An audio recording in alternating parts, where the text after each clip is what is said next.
मैं अपने आप को तेरे हाथों में सौंपता हूँ। पवित्र आत्मा, मुझे तेरी ज़रूरत है। तेरे बगैर मैं कुछ नहीं कर सकता और ये सब कुछ सिर्फ यीशु के लिए है और किसी के लिए भी नहीं। हर एक के मनों को, हर एक के दिलों को तैयार कर। पवित्र आत्मा, हर एक को छूने के लिए हम तुझसे प्रार्थना करते हैं।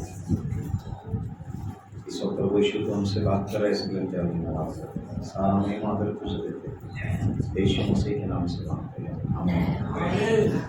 Praise the Lord. मैं पास्टर पॉल का धन्यवाद करना चाहता हूँ कि आज उन्होंने यहाँ पर मुझे मौका दिया और पास्टर्स फेलोशिप में पास्टर पॉल के साथ मेरा एक बहुत अच्छा ताल्लुक है। जब शुरुआत में हम लोग मिले थे तो मेरा इतना उनके साथ ज़्यादा बात नहीं होता था, ज़्यादा उतना उनके साथ मेरा रिलेशन नहीं था। लेकिन जब मैं 2021 में मैं बीमार गिर गया और मुझे निमोनिया हुआ, बहुत ज़्यादा लेवल पे निमोनिया हुआ और डॉक्टर ने बोला कि कोरोना के आप नज़दीक हो और आपको एडमिट करना पड़ेगा। लेकिन वहाँ तक मैं पहुँचा नहीं, वहाँ से परमिशन ने वापस लेके आया। सो जब मुझे निमोनिया हुआ था तभी सिर्फ पास्टर पॉल ही मुझे मिलने आए, बाकी कोई नहीं आया। बहुत सारे पास्टर्स थे और वो बात मतलब कहीं ना कहीं मेरे दिल में रह गई कि बहुत सारे लोग थे लेकिन एक ही व्यक्ति मुझे मिलने आया और उन्होंने मेरे लिए बहुत कुछ लाया उस दिन, चीज़ें, काढ़ा बनाया, काढ़े का पाउडर लाया और बहुत कुछ उसने लाया। तो वो बात मेरे दिल में लग गई कि हाँ, कि बहुत सारे पास्टर्स हैं लेकिन एक ऐसा व्यक्ति है जिसने ख्याल रखा। जबकि मेरा और उनका इतना ज़्यादा ताल्लुक नहीं था, हम लोग इतना बात नहीं करते थे, लेकिन एक उन्होंने जो किया मेरे लिए वो आज भी मैं भूल नहीं सकता। मैं उनका आभारी हूँ और कृतज्ञ हूँ। आपके पास्टर अच्छे हैं, उनके लिए तो पास्टर आप बहुत अच्छे हैं। हालेलुया। और शांत है, पास्टर्स फेलोशिप में ज़्यादा उनका आवाज़ नहीं रहता, वो शांत बैठे हमेशा हमेशा, लेकिन परमेश्वर के काम के लिए हमेशा तैयार रहते हैं और ये बहुत अच्छी बात है। Praise the Lord. सो आज मेरा एक आदत है, मैं सवाल बहुत पूछता हूँ। सवाल पूछूं? पास्टर पूछूं क्या? चलेगा ना? जवाब देना है ना? आप में से कितने लोग ये मानते हैं कि आपके अंदर पवित्र आत्मा है? सवाल मेरा ये है कि आप में से कितने लोग ये मानते हैं कि आपके अंदर पवित्र आत्मा है? हाथ उठाए। हम लोग हाथ उठाने में बहुत एक्सपर्ट रहते हैं, लेकिन ध्यान से देखो, मेरा दूसरा सवाल भी रहता। हम लोगों को चर्च में आदत लग गया हाथ उठाने का। एक बार क्या हो गया, एक पास्टर ने ऐसे चर्च में अनाउंसमेंट किया कि चर्च में जो औरतें प्रेग्नेंट है, जो गरोदर है, जो गर्भवती है, वो लेडीज हाथ उठाए। 4-5 लेडीज प्रेग्नेंट है वहाँ पर, उन्होंने हाथ उठाए थी। इधर से एक आदमी ने हाथ उठाया तो सब देखने लगे ये क्या है, उठाया क्यों? मैंने सिर्फ इतना सुना हाथ उठाने का, पहले पूरा सवाल सुना। आपको मालूम है, आमीन बोलना बहुत संभाल के बोलना चाहिए। आमीन बोलना बहुत संभाल के बोलना चाहिए, क्योंकि आमीन यीशु मसीह का दूसरा नाम है। और बाइबल में लिखा है मेरा नाम व्यर्थ नहीं लेना। 10 आज्ञाओं में लिखा है मेरा नाम व्यर्थ लेना नहीं। किधर भी आमीन बोलने का, किधर भी हालेलुया बोलने का, होश में रहने का। हालेलुया। जोश में होश नहीं गंवाने का। इसलिए मैं जो बोलता हूँ, मैं एक सवाल पूछने के बाद दूसरा सवाल जरूर पूछता हूँ, इसलिए सोच समझ के जवाब देना। हाथ उठाना बोला, उठाने का नहीं, सोचना क्या बोल रहा है। बाजू को पूछो क्या बोल रहा है। कितने लोग मराठी हैं? आप लोग मराठी, सब मराठी है, ऐसे ही हाथ उठा रहे हैं। मराठी लोग हाथ उठाओ। मैं भी मराठी, डेविड पुणेकर, काफी लोग मराठी है। मराठी मध्ये पण बोलेल म्हणून। हालेलुया। कितने लोग यूपी वाले? यूपी कैसन बा? ठीक बा? सब बढ़िया, सब कुशल मंगल। मेरे चर्च में बहुत सारे यूपी के लोग आ रहे हैं इन दिनों में, तो इसलिए मेरे को भोजपुरी भी सीखना पड़ रहा है, क्योंकि हो सकता है अगले महीने में यूपी जाऊँ। सो अभी सीखना पड़ रहा हूँ, आपसे सीख रहा हूँ मैं भोजपुरी। मुझे भोजपुरी भाषा बहुत अच्छी लगती है। भोजपुरी में किसी को चिल्लाओ तो भी बुरा नहीं लगता, और प्यार से चिल्लाते हो। हालेलुया। तो मैंने सवाल पूछा कि आप में से कितने लोग ये मानते हैं कि आपके अंदर पवित्र आत्मा है? अभी आप में से कई लोगों ने हाथ उठाया, वेरी गुड। अभी दूसरा सवाल मेरा, क्या सबूत है? कि आपके अंदर पवित्र आत्मा है? सबूत लगता है ना, सीआईडी देखते हैं ना, सबूत ढूंढते रहते हैं। तो क्या सबूत है, क्या प्रूफ है कि आपके अंदर पवित्र आत्मा है? अभी बोलो, अभी उठाने का नहीं, अभी बोलने का। माइक दे दूंगा मैं आपको, पास्टर बोल लेगा ना। कलीसिया में लेकर आता है। ओके, मेरा सवाल यह है कि आप अगर ये बोलते कि मेरे अंदर पवित्र आत्मा है, तो प्रूफ क्या है ऐसे बोलने का? मैं मोदी के साथ बैठ के खाना खाता हूँ तो फोटो मांगेंगे ना आप मेरे को, फोटो मांगेंगे कि नहीं? तो वैसे ही प्रूफ लगता है हर चीज का। मैं अगर किसी को बोलूं कि तुम चोर हो, तब वो क्या बोलेगा, क्या प्रूफ है? वैसे आज मैं आपको पूछ रहा हूँ कि अगर आप ये कहते हैं कि पवित्र आत्मा मेरे अंदर है, तो प्रूफ क्या है? चलो आंसर गलत रहेगा तो भी चलेगा। पास्टर को बोलूँ ना मैं चॉकलेट लेने के लिए सबको, मुझे अच्छा लगा बोल, मुझे लगा मैं भी वचन बोलूँ, मुझे भी चॉकलेट मिलेगा। क्या प्रूफ है? पहले ना कोई गलती से दुकान 10 रुपये नोट देता, खुशी से बताते नहीं कि वो 10 रुपये नोट आपने ज्यादा दिया, लेकिन अभी ना मन में रखने मेरे को गलती से पाप लग रहा है, सुनो लोग तुमको 10 रुपये ज्यादा रिटर्न कर देते हैं, वो भी खुश है, सही आदमी है सब। और पवित्र आत्मा का रखिए। यस, ठीक है। और एकदम थोड़ा अपने को बाइबल के हिसाब से आंसर चाहिए। जेव्हा आपली स्तुती आराधना असते चालू, तेव्हा आपण डोळे मिटून प्रार्थना करत असतो, तेव्हा असं चेहऱ्यासमोर वाईट असं पवित्र आचरण वाईट ओके, अजून इधर के लोग, बालकनी के लोग, ये स्टॉल है, ये बालकनी है।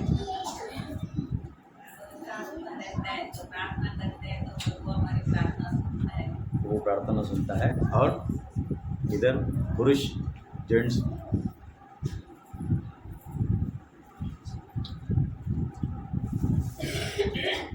पूरा टाइम अभी 1-1.5 घंटा में बीच बीच में कुछ ना कुछ पूछते रहूँगा, ना सोऊंगा ना सोने दूंगा। जब हमारे अंदर पवित्र आत्मा रहता है, तो अगर कोई बीमार है तो हम उसके लिए प्रेयर करेंगे, तो वो बोलता है कि उनको हमें यहाँ छुटकारा सब होता है ऊपर को। अभी मैंने एक जन के लिए ऐसा प्रेयर किया, तो उसने परमेश्वर ने मुझे बोला कि उनको उपवास प्रार्थना करके यहाँ आएंगे तो चल के हो जाएगा। ओके, और पवित्र आत्मा हमको अगुवाई करती है कि कहाँ अच्छा है, क्या बुरा है, जिससे हम मालूम होता है आगे अच्छा पवित्र आत्मा। ओके, और माझ्या बाजूला एक लेडीज आहे, आता बरोबर आहे, तर ती मला त्या दिवशी बोलला नाही इथं भेटते बघा टाईममध्ये, मला असं वाटलं की प्रार्थना लगेच प्रार्थना करते येशूच्या नावात, मला चांगलं तुला थोडा वेळ चांगलं मला वाटतं। सबने नजदीक नजदीक आने वाला आंसर दिया, लेकिन हमारे पास इसके अनुसार जवाब होना चाहिए। ये नहीं है तो कुछ नहीं है। आपके पास बाइबल है, उठाओ, बोले ये नहीं है तो कुछ भी नहीं है। इससे बड़ा कोई नहीं, कोई भी पास्टर, कोई भी लीडर, कोई भी प्रॉफिट इससे बड़ा नहीं है। आमीन, प्रेज़ द लॉर्ड। इससे आंसर देना चाहिए आपको। ये सब आंसर आपके सही है, आपको जितना समझ में आया, जितना आपका अनुभव था, सब कुछ सही। लेकिन एक बात याद रखिए, जब शैतान ने यीशु मसीह से बात की तो वचन से बात की, हवा में बात नहीं की। और यीशु मसीह ने उससे भी वचन से बात की। शैतान ने कहा कि ऐसा लिखा है, यीशु मसीह ने कहा ऐसा भी लिखा है। ये जो दोनों चीजें बहुत इंपॉर्टेंट है। बाइबल में ऐसा लिखा है और बाइबल में ऐसा भी लिखा है। और एक सच्चा विश्वासी कौन होता है, एक अच्छा मसीह कौन होता है कि जिसको बाइबल के आधार के ऊपर हर चीज देखने आती है। जैसे चश्मा है मेरा, तो हर चीज मुझे पढ़नी है अगर, तो मैं चश्मा खोल के पढ़ता हूँ, चश्मे से पढ़ता हूँ। तो हमारा चश्मा ये बाइबल होना चाहिए। आपका अनुभव नहीं, आपकी गवाही नहीं, आपकी गवाही आपके लिए, लेकिन सिद्धांत इंपॉर्टेंट है कि किसने कहा, ये बहुत इंपॉर्टेंट है। इसलिए आपके सभी के आंसर मैं नहीं कहूँगा कि गलत है, लेकिन थोड़ा मैं आज आपको थोड़ा आगे सिखाऊंगा, क्योंकि मेरा जो गिफ्ट है वो टीचिंग का है। मैं ज़्यादातर परमेश्वर के बच्चों को सिखाता हूँ। बाइबल के अनुसार आपका जवाब होना चाहिए, क्योंकि शैतान को वचन हमसे ज़्यादा मालूम है। उसने यीशु मसीह को नहीं छोड़ा तो हम किसके होंगे? इसलिए जब आप बात करते हैं तब आपका आधार बाइबल होना चाहिए। सो आज मैं बाइबल के हिसाब से आपको बताऊंगा कि आपके अंदर अगर पवित्र आत्मा है तो उसका प्रूफ क्या है। हम लोग निकालेंगे पहली कुरिन्थी की किताब, उसका 12वां अध्याय और उसका 3रा वचन। फर्स्ट कोरिन्थियंस, जिसको भी मिलता है पढ़े फटाफट। पहली कुरिन्थी की किताब, उसका 12वां अध्याय और 3रा वचन। इसलिए मैं तुम्हें चेतावनी देता हूँ कि जो कोई परमेश्वर की आत्मा की अगुवाई से बोलता है, जो कोई परमेश्वर की आत्मा की अगुवाई से बोलता है, वह नहीं कहता कि यीशु श्रापित है, और ना कोई पवित्र आत्मा के बिना कह सकता है कि यीशु प्रभु है। कह सकता है कि यीशु प्रभु। बाइबल में लिखा है कि पवित्र आत्मा के बगैर कोई ये कह नहीं सकता यीशु प्रभु है।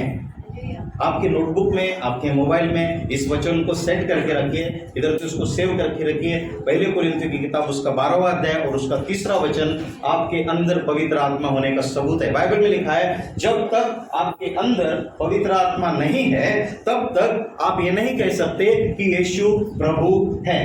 आप क्या कहते हैं? यीशु प्रभु है? आया ना? जोर से बोलो ना। यीशु प्रभु है 100%। यीशु ही प्रभु है कि यीशु भी प्रभु है? ही और भी में फर्क है ना? यीशु ही प्रभु है, यीशु भी प्रभु नहीं है। जिसके अंदर पवित्र आत्मा नहीं है वो क्या बोलता है? यीशु भी प्रभु है, बाकी सब है यीशु भी। कुछ दिन पहले, कुछ साल पहले आप ये विश्वास करते थे या नहीं करते थे? यीशु ही और भी में बहुत फर्क है। हालेलुया। पास्टर की वाइफ किधर है? इधर है ना? क्या नाम है आपका? कैंडिना। पास्टर पॉल की वाइफ कैंडिना। कैंडिना ही पास्टर पॉल की वाइफ है, करेक्ट? हाँ, ही लगा वो चलेगा? पास्टर ही है कि भी है? मतलब यहाँ पर किसको भी पूछा पास्टर पॉल की वाइफ कौन? कैंडिना। कैंडिना ही पास्टर पॉल की, और भी आ गया तो लफड़ा हो गया, क्योंकि भी में बहुत सारे हैं, ये भी वो भी। वैसे ही यीशु ही प्रभु है, ये बाइबल में लिखा है। ये बोलने के लिए आपके अंदर पवित्र आत्मा चाहिए। हालेलुया। नहीं तो पहले क्या बोलते थे? सब हमारा है, सबको करके जाते थे, करते भी नहीं। पहले यीशु में आने से पहले ये सब हम करते थे, लेकिन यीशु मसीह में आने के बाद अगर आपको कोई पूछा कौन प्रभु है, रात को 2 बजे भी आपको उठा के पूछा कौन प्रभु है, आप बोलते यीशु प्रभु है। ये बोलने के लिए पवित्र आत्मा चाहिए। पवित्र आत्मा के बगैर कोई ये बोल नहीं सकता। आपने बाकी जो बोला सब सही है कि आपने, वो पवित्र आत्मा का काम है। अन्य भाषा में बोलना, लोगों के लिए प्रार्थना करना, लोगों के अंदर चंगाई होना, ये सब पवित्र आत्मा के काम है। लेकिन बेसिक चीज आपको ये मालूम होनी चाहिए। मैं अगर ये कहता हूँ कि यीशु प्रभु है, ये बोलने के लिए पवित्र आत्मा की जरूरत है। नॉर्मल आदमी बोल नहीं सकता। रास्ते पे जाने वाले को पूछो यीशु प्रभु है, सब भगवान एक जैसे हैं। कोई भी नाम लो, सब एक ही जगह में जाता है। सारे रास्ते मुमरा जाते हैं, चलेगा? अभी मैं गाड़ी चलाऊं इधर, सारे रास्ते मुमरा जाते हैं। कौन से भी रास्ते से चलो, चलेगा? मुमरा जाने के लिए एक ही रास्ता है ना, कोई एक या 2-3 रास्ते होंगे। अभी एक रूट है, लेकिन जाना है मुमरा तो एक दिशा से मेरे को जाना पड़ेगा। वैसे ही एक ही परमेश्वर है। बाइबल में लिखा है, ये बोलने के लिए आपके अंदर पवित्र आत्मा चाहिए। ठीक है, फिर बाद में आप अन्य भाषा में बात करते हैं, फिर बाद में चंगाई होती है, मिराकल होते हैं, वो सब बात की बात है। लेकिन सबसे पहले बेसिक यीशु मसीह जो है प्रभु, यीशु मसीह को प्रभु बोलने के लिए आपके अंदर पवित्र आत्मा होना जरूरी है। बोलो, मेरे अंदर पवित्र आत्मा है। इसका एक सबूत है कि मैं विश्वास करता हूँ यीशु ही प्रभु है। ये बाइबल में लिखा है। किसमें लिखा है? मैं नहीं बोलता। किसी को ऑब्जेक्शन है अगर इसके ऊपर, तो बाइबल के ऊपर ऑब्जेक्शन उठाए, मेरे ऊपर नहीं, क्योंकि मैं बाइबल से बोल रहा हूँ। जिसने बाइबल लिखा उसको पकड़ो। Hallelujah, praise the Lord. आपके बाइबल में भी ऐसा ही है? Praise the Lord. पक्का है भी यीशु प्रभु है? आपके अंदर पवित्र आत्मा है? क्या सबूत है कि मैं ये कहता हूँ यीशु? कितना सिंपल है, हार्ड है क्या? कोई भी आपको आज के बाद अगर पूछेगा कि तुम्हारे अंदर पवित्र आत्मा है, बोलो हाँ डेफिनेटली। क्या प्रूफ है? प्रूफ ये है कि यीशु प्रभु है। आमीन। ओके, आप यीशु से प्यार करते हैं? करते हैं नहीं करते? आप गांधी जी से नहीं? अभी सोचते हो क्या जवाब देंगे? गांधी जी से प्यार करते हैं? ठीक है, अगर आप गांधी जी से प्यार नहीं करते तो आपके जेब में जितने भी गांधी जी मुझे ला दो। अभी समझ में हाँ? आया कि नहीं? दोगे? नहीं, मेरे गांधी जी। हालेलुया। प्यार करते कि नहीं गांधी जी से? अरे सुबह से लेके शाम तक जेब में लेके घूमते हैं, बीवी का फोटो नहीं रहता, गांधी जी का रहता है। बाहर निकलो तो गांधी जी चाहिए, रिक्शा में जाओ गांधी जी चाहिए, ट्रैफिक हवलदार ने पकड़ा गांधी जी चाहिए, किसी ट्रैफिक हवलदार ने पकड़ा बीच में गांधी जी आ जाते हैं, छोड़ देता है। गांधी जी समझते हैं? हाँ? अगर आपको गांधी जी से प्यार नहीं है तो दो मुझे। हालेलुया। आप समझ रहे हैं मेरी बात? ओके, आपको लगता है कि पैसे से सब कुछ हासिल होता है? हाँ? प्यार चाहिए कि पैसा चाहिए? अरे ये पहला धार्मिक चर्च है जो पैसा नहीं चाहिए, नहीं चाहिए, गांधी जी नहीं चाहिए। प्यार से पेट भरता है, प्यार से गैस खरीद सकते हैं। गैस एजेंसी में जाओ, उसको मैं प्यार करता हूँ तो आपको सिलेंडर उठा के देगा, बाटला आएगा। प्यार चाहिए कि पैसा चाहिए? हाँ? ये तो कंफ्यूज कर रहा है। अभी तो हमने एकदम डट के बोला प्यार चाहिए, प्यार ही चाहिए। ठीक है, इनकी जेब में जितने पैसे निकाल लो। क्या बाइबल में लिखा है सर पैसे से सब कुछ हासिल होता है? नहीं। पक्का? देखो सोच समझ के जाओ। मेरा दूसरा सवाल भी रहता है। मैंने कहा कि ना सोऊंगा ना सोने दूंगा। कुछ लोग चर्च में मस्त सो जाते हैं, पंखा चलता है, पास्टर कुछ लोग चर्च में पास्टर को ऐसा देख लेकिन दिमाग में चलता है गॅस तो बंद किया, गॅस बंद करा, कपाटाची कडी लावली की नाही, लॅचेस लावली, पाण्याचा नळ उघडा ठेवला, दिमाग में सब चलता रहता है। मैंने कहा क्या पैसे से सब कुछ हासिल होता है? हाँ है ना? और मैं पैसा बोल के होता है? शिवाजी का फॉइल, रजनीकांत का बोल के होता है? एक दिन पैसा से जा रहा था, पैसा जा रहा था ऐसा, किसी ने पूछा पैसा पैसा किधर जा रहा है? पैसे ने कहा एक को बर्बाद किया दूसरे को बर्बाद करने जा रहा। इसलिए बोले टिकता नहीं, गोल चीज घूमते रहते, एक जगह में टिकेगी नहीं। पैसा अगर चौकन रहता तो एक जगह में बैठ जाता था, एक फुल पेट के जैसा। बोले घूमते रहते। सोच के जवाब दीजिए, क्या पैसे से सब कुछ हासिल होता है? नहीं। क्या कड़क आंसर है? सोच के जवाब दीजिए। कुछ लोगों ने बोला हमें प्यार चाहिए, पैसा नहीं चाहिए। बहुत बड़ा स्टेटमेंट है, सोचना आप क्या बोलते हैं। बाइबल में लिखा है जब तू मंदिर में जाएगा बात करने का काई मत करना, क्योंकि परमेश्वर सुन रहा है। चर्च में कुछ भी बोलना सही नहीं है। अच्छा भी करता है बुरा भी करता है, करेक्ट। पैसे से सब कुछ हासिल होता है? ओके, चलो बाइबल में से देखते हैं। ये हमारा सुप्रीम कोर्ट है। अपने बाइबल पे हाथ रखो, बोले ये मेरा सुप्रीम कोर्ट है। इसमें जो कुछ लिखा है सब सच है, मैं मानता हूँ। अभी निकालिए सबोपदेशक की किताब, उसका 10वां अध्याय और 19वां वचन। सबोपदेशक की किताब, उसका 10वां अध्याय और 19वां वचन। पानी पानी पानी। सबोपदेशक की किताब, उसका 10वां अध्याय 19वां वचन। 10 19 जोर से पढ़िए सिस्टर।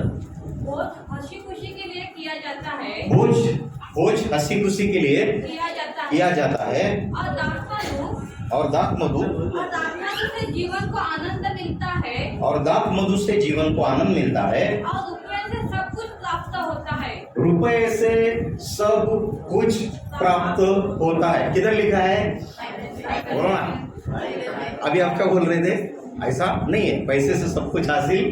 लेकिन बाइबल क्या कहती है? फिर से एक बार पढ़िए, ध्यान से सुनिए। भोज हंसी खुशी के लिए किया जाता है। भोज यानी कि खाना हंसी खुशी के लिए किया जाता है, जो आपके अभी भार बन रहा है, हंसी खुशी के लिए किया जाता है। और दाखमधु से जीवन को आनंद मिलता है। दाखमधु से जीवन को आनंद मिलता है। और रुपये से सब कुछ प्राप्त होता है। और मेरे पीछे बोलो सब लोग, रुपए से सब कुछ प्राप्त होता है। अभी थोड़ी देर पहले आप क्या बोल रहे थे? हाँ, टाइटस ना, क्लाइटस, लीटस।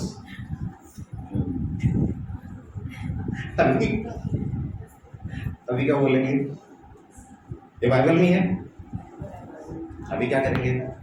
बाइबल में लिखा है पैसे से सब कुछ हासिल होता है। हमें बाइबल बहुत ध्यान से पढ़नी चाहिए कि किधर क्या लिखा है। पैसा जरूरी है आपके लिए या नहीं? कितने लोगों को पैसा चाहिए? हाथ उठाओ। कितने लोगों को पैसा चाहिए? हाथ उठाओ। जिन्होंने हाथ नीचे रखा है वो झूठे। क्योंकि सुबह से लेकर शाम तक हर एक आदमी को पैसे की जरूरत है। सही है? सो पैसे के बारे में परमेश्वर क्या बोलता है वो आज हम लोग देखने वाले हैं। आप लोग सुनना चाहेंगे या बंद करूं? सुनेंगे पैसे के बारे में। हो सकता है कि आप में से कुछ लोग कर्जे में हो सकता है कि आप लोगों के जीवन में कुछ पैसे का प्रॉब्लम हो, में भी हो सकता है कि आप किसी ना किसी आपके पैसे के द्वारा अटके हुए हो। लेकिन आज का वचन आपको पैसे के लिए दरवाजे खोलेगा। आमीन, हालेलुया। मैं मुंब्रा में पैदा हुआ। मैं थोड़ी पहचान करके देता हूँ। मैं मुंब्रा में पैदा हुआ। मेरा जन्म मुंब्रा में हुआ 1975 में। 47 ईयर्स का हूँ और 2004 से मैं सेवकाई कर रहा हूँ, यानी कि अभी 18 साल हो गए मुझे। और 18 सालों में 2 बच्चे हैं मेरे। एक बड़ा लड़का मेरा 24 साल का है, छोटा लड़का मेरा 21 साल का है। और चर्च परमेश्वर की कृपा से, मेरे चर्च का नाम ग्लोरी टू ग्लोरी चर्च है। और जब मैंने 2004 में चालू किया चर्च, तभी हमारे चर्च में बहुत सारे गरीब लोग थे, बहुत सारे कंगाल, कर्जे में डूबे हुए लोग आए। और 2010 में मैंने एक प्रोग्राम चालू किया जिसका नाम था blessed businessman and successful serviceman, यानी कि जितने भी हमारे चर्च के बिजनेसमैन थे, व्यापारी थे, उनको मैंने इकट्ठा किया। और जो सर्विस में जाते थे उनको इकट्ठा किया और बाइबल के हिसाब से उनके सिखाने लगा। और 6 महीना हम लोग उनके लिए प्रार्थना किया। और एक महीना जो है उनको मैंने बिजनेस किस तरह से किया जाता है, वचन के अनुसार बिजनेस कैसा फ्लरिश होता है, वो सिखाना चालू किया। 1 महीना उन्होंने परमेश्वर के वचन को पैसे के बारे में समझने के बाद 6 महीने के अंदर हमारे चर्च के जितने भी गरीब लोग थे सबके लाइफ में ब्लेसिंग आ गई। वो सब जो है उनके जो कर्जे जो थे नील हो गए और जो उनके जो फाइनेंशियल प्रॉब्लम्स थे वो सॉल्व हो गए। 2010 के जुलाई महीने में स्टार्ट किया मैंने और 2010 के एंड तक और 2011 में मेरे चर्च के 4 ब्रांच खुल गए। जो एक था वो 4 में हो गया, क्योंकि परमेश्वर ने हमारे लोगों को इस तरह से पैसे में आशीषित किया कि उस पैसे से हम लोगों ने अलग अलग जगह में ब्रांचेस चालू किए और वो पास्टर्स जो थे उनको पैसे के द्वारा मदद करना चालू किया। मतलब एक ज़माने में जिसके खाने के वांदे थे आज वो अच्छी तरह से पैसे में खेल गए। ये क्यों हो गया? क्योंकि बाइबल पैसे के बारे में बहुत क्लियर बात करती है। अंदाजन 2350 वचन पैसे के बारे में है। 2350 उतने वचन प्रेम के बारे में भी नहीं है, विश्वास के बारे में भी नहीं है।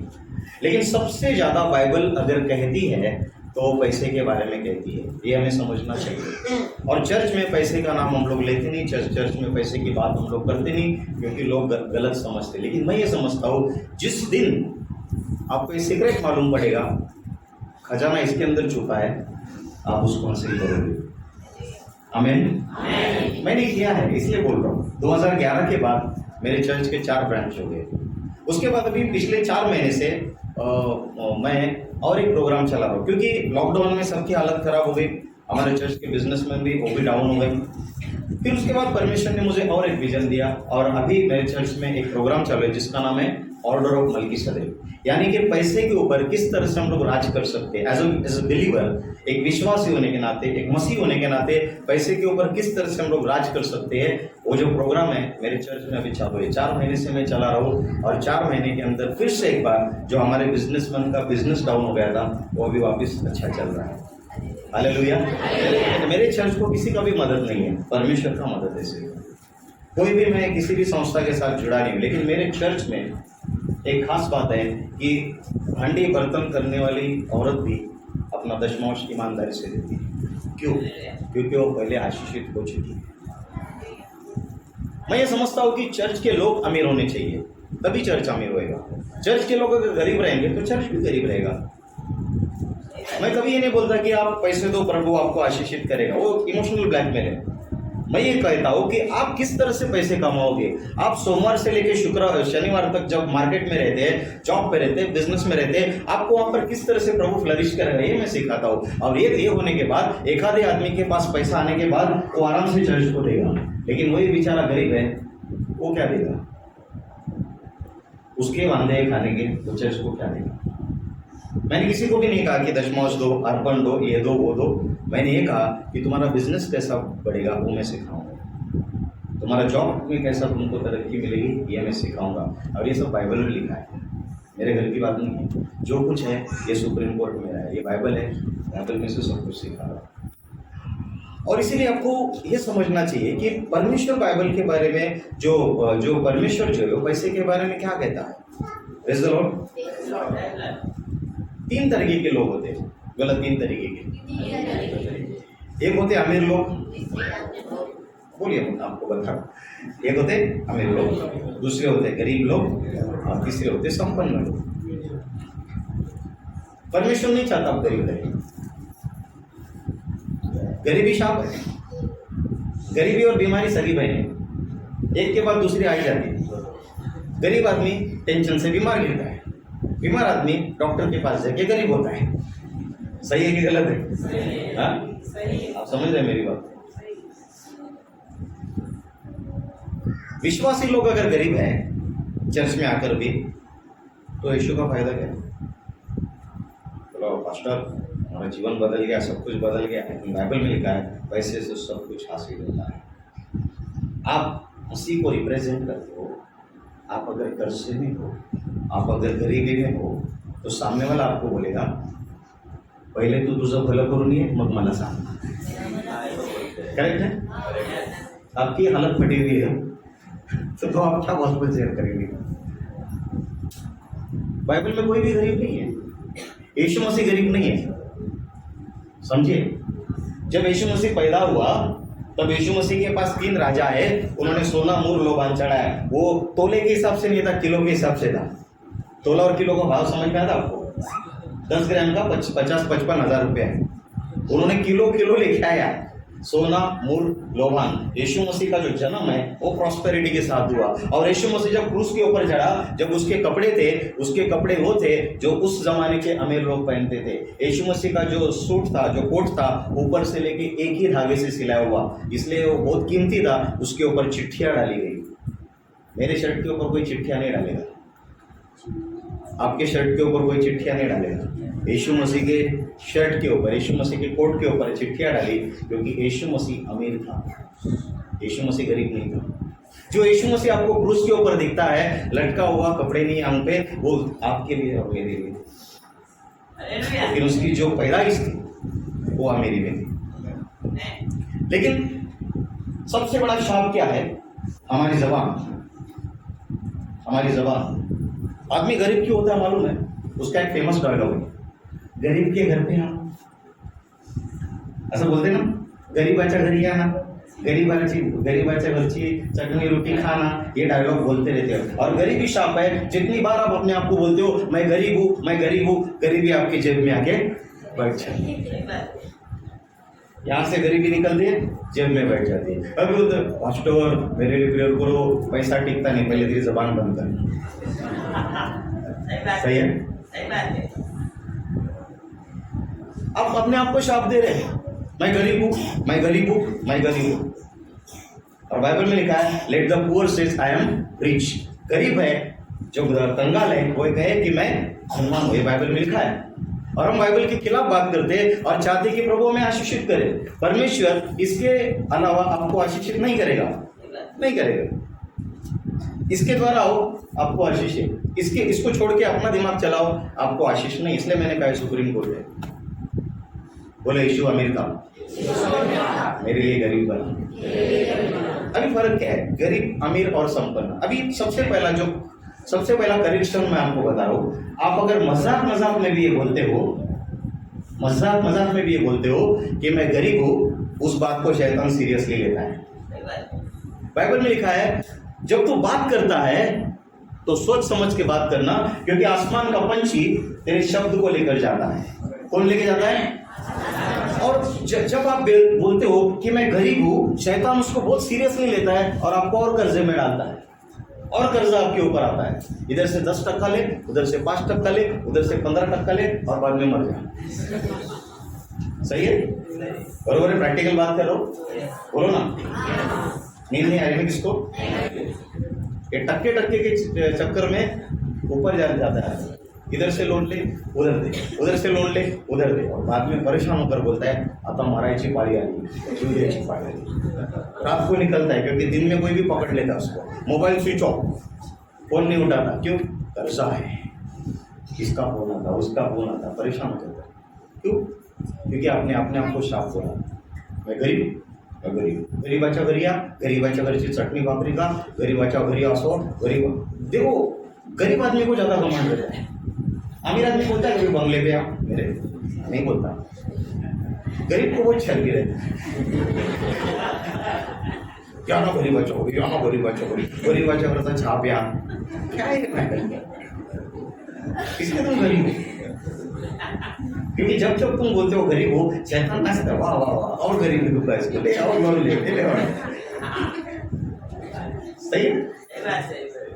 बोलते ना अपन से सवय नहीं, ये मेरी नम्रता है, इसको चूल्हे में डालो। नम्रता, ये नम्रता नहीं है, बेवकूफ़ी है। मैं कभी नहीं कहता मैं गरीब हूँ, क्योंकि मुझे मालूम है शैतान मेरे वर्ड को बहुत सीरियसली लेता है। आकाश का पंछी मेरे शब्द को लेके जाएगा। हम इतना गाली देते हैं क्योंकि गाली के ऊपर जीएसटी नहीं, टैक्स नहीं है, इतना देने का करता धनाधन गाली देने का, और बाद में परेशान हो जाते हैं, पास्टर ये प्रॉब्लम हुआ, पास्टर वो प्रॉब्लम हुआ। तेरा मुंह प्रॉब्लम है, शैतान कुछ नहीं कर रहा है, तेरा मुंह प्रॉब्लम है।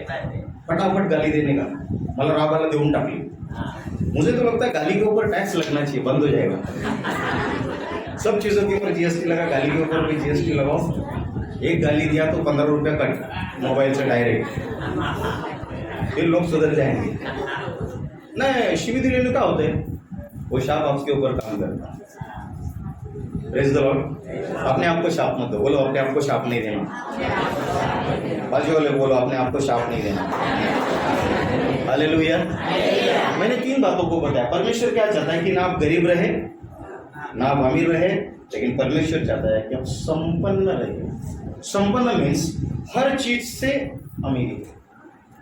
अमीर बोला तो आपके दिमाग में क्या है? सबसे पहले पैसे वाला नहीं।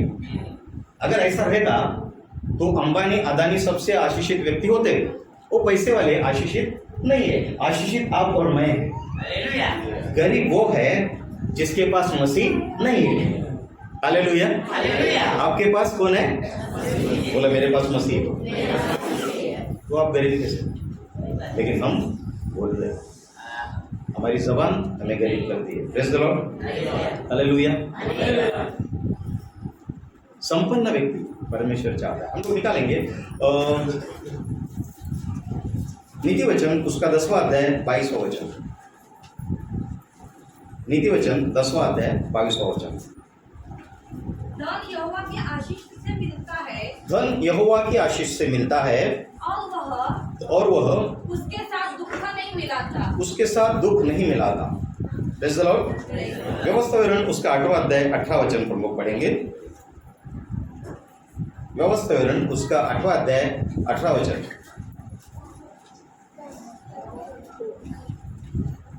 इसलिए मैं उनके लिए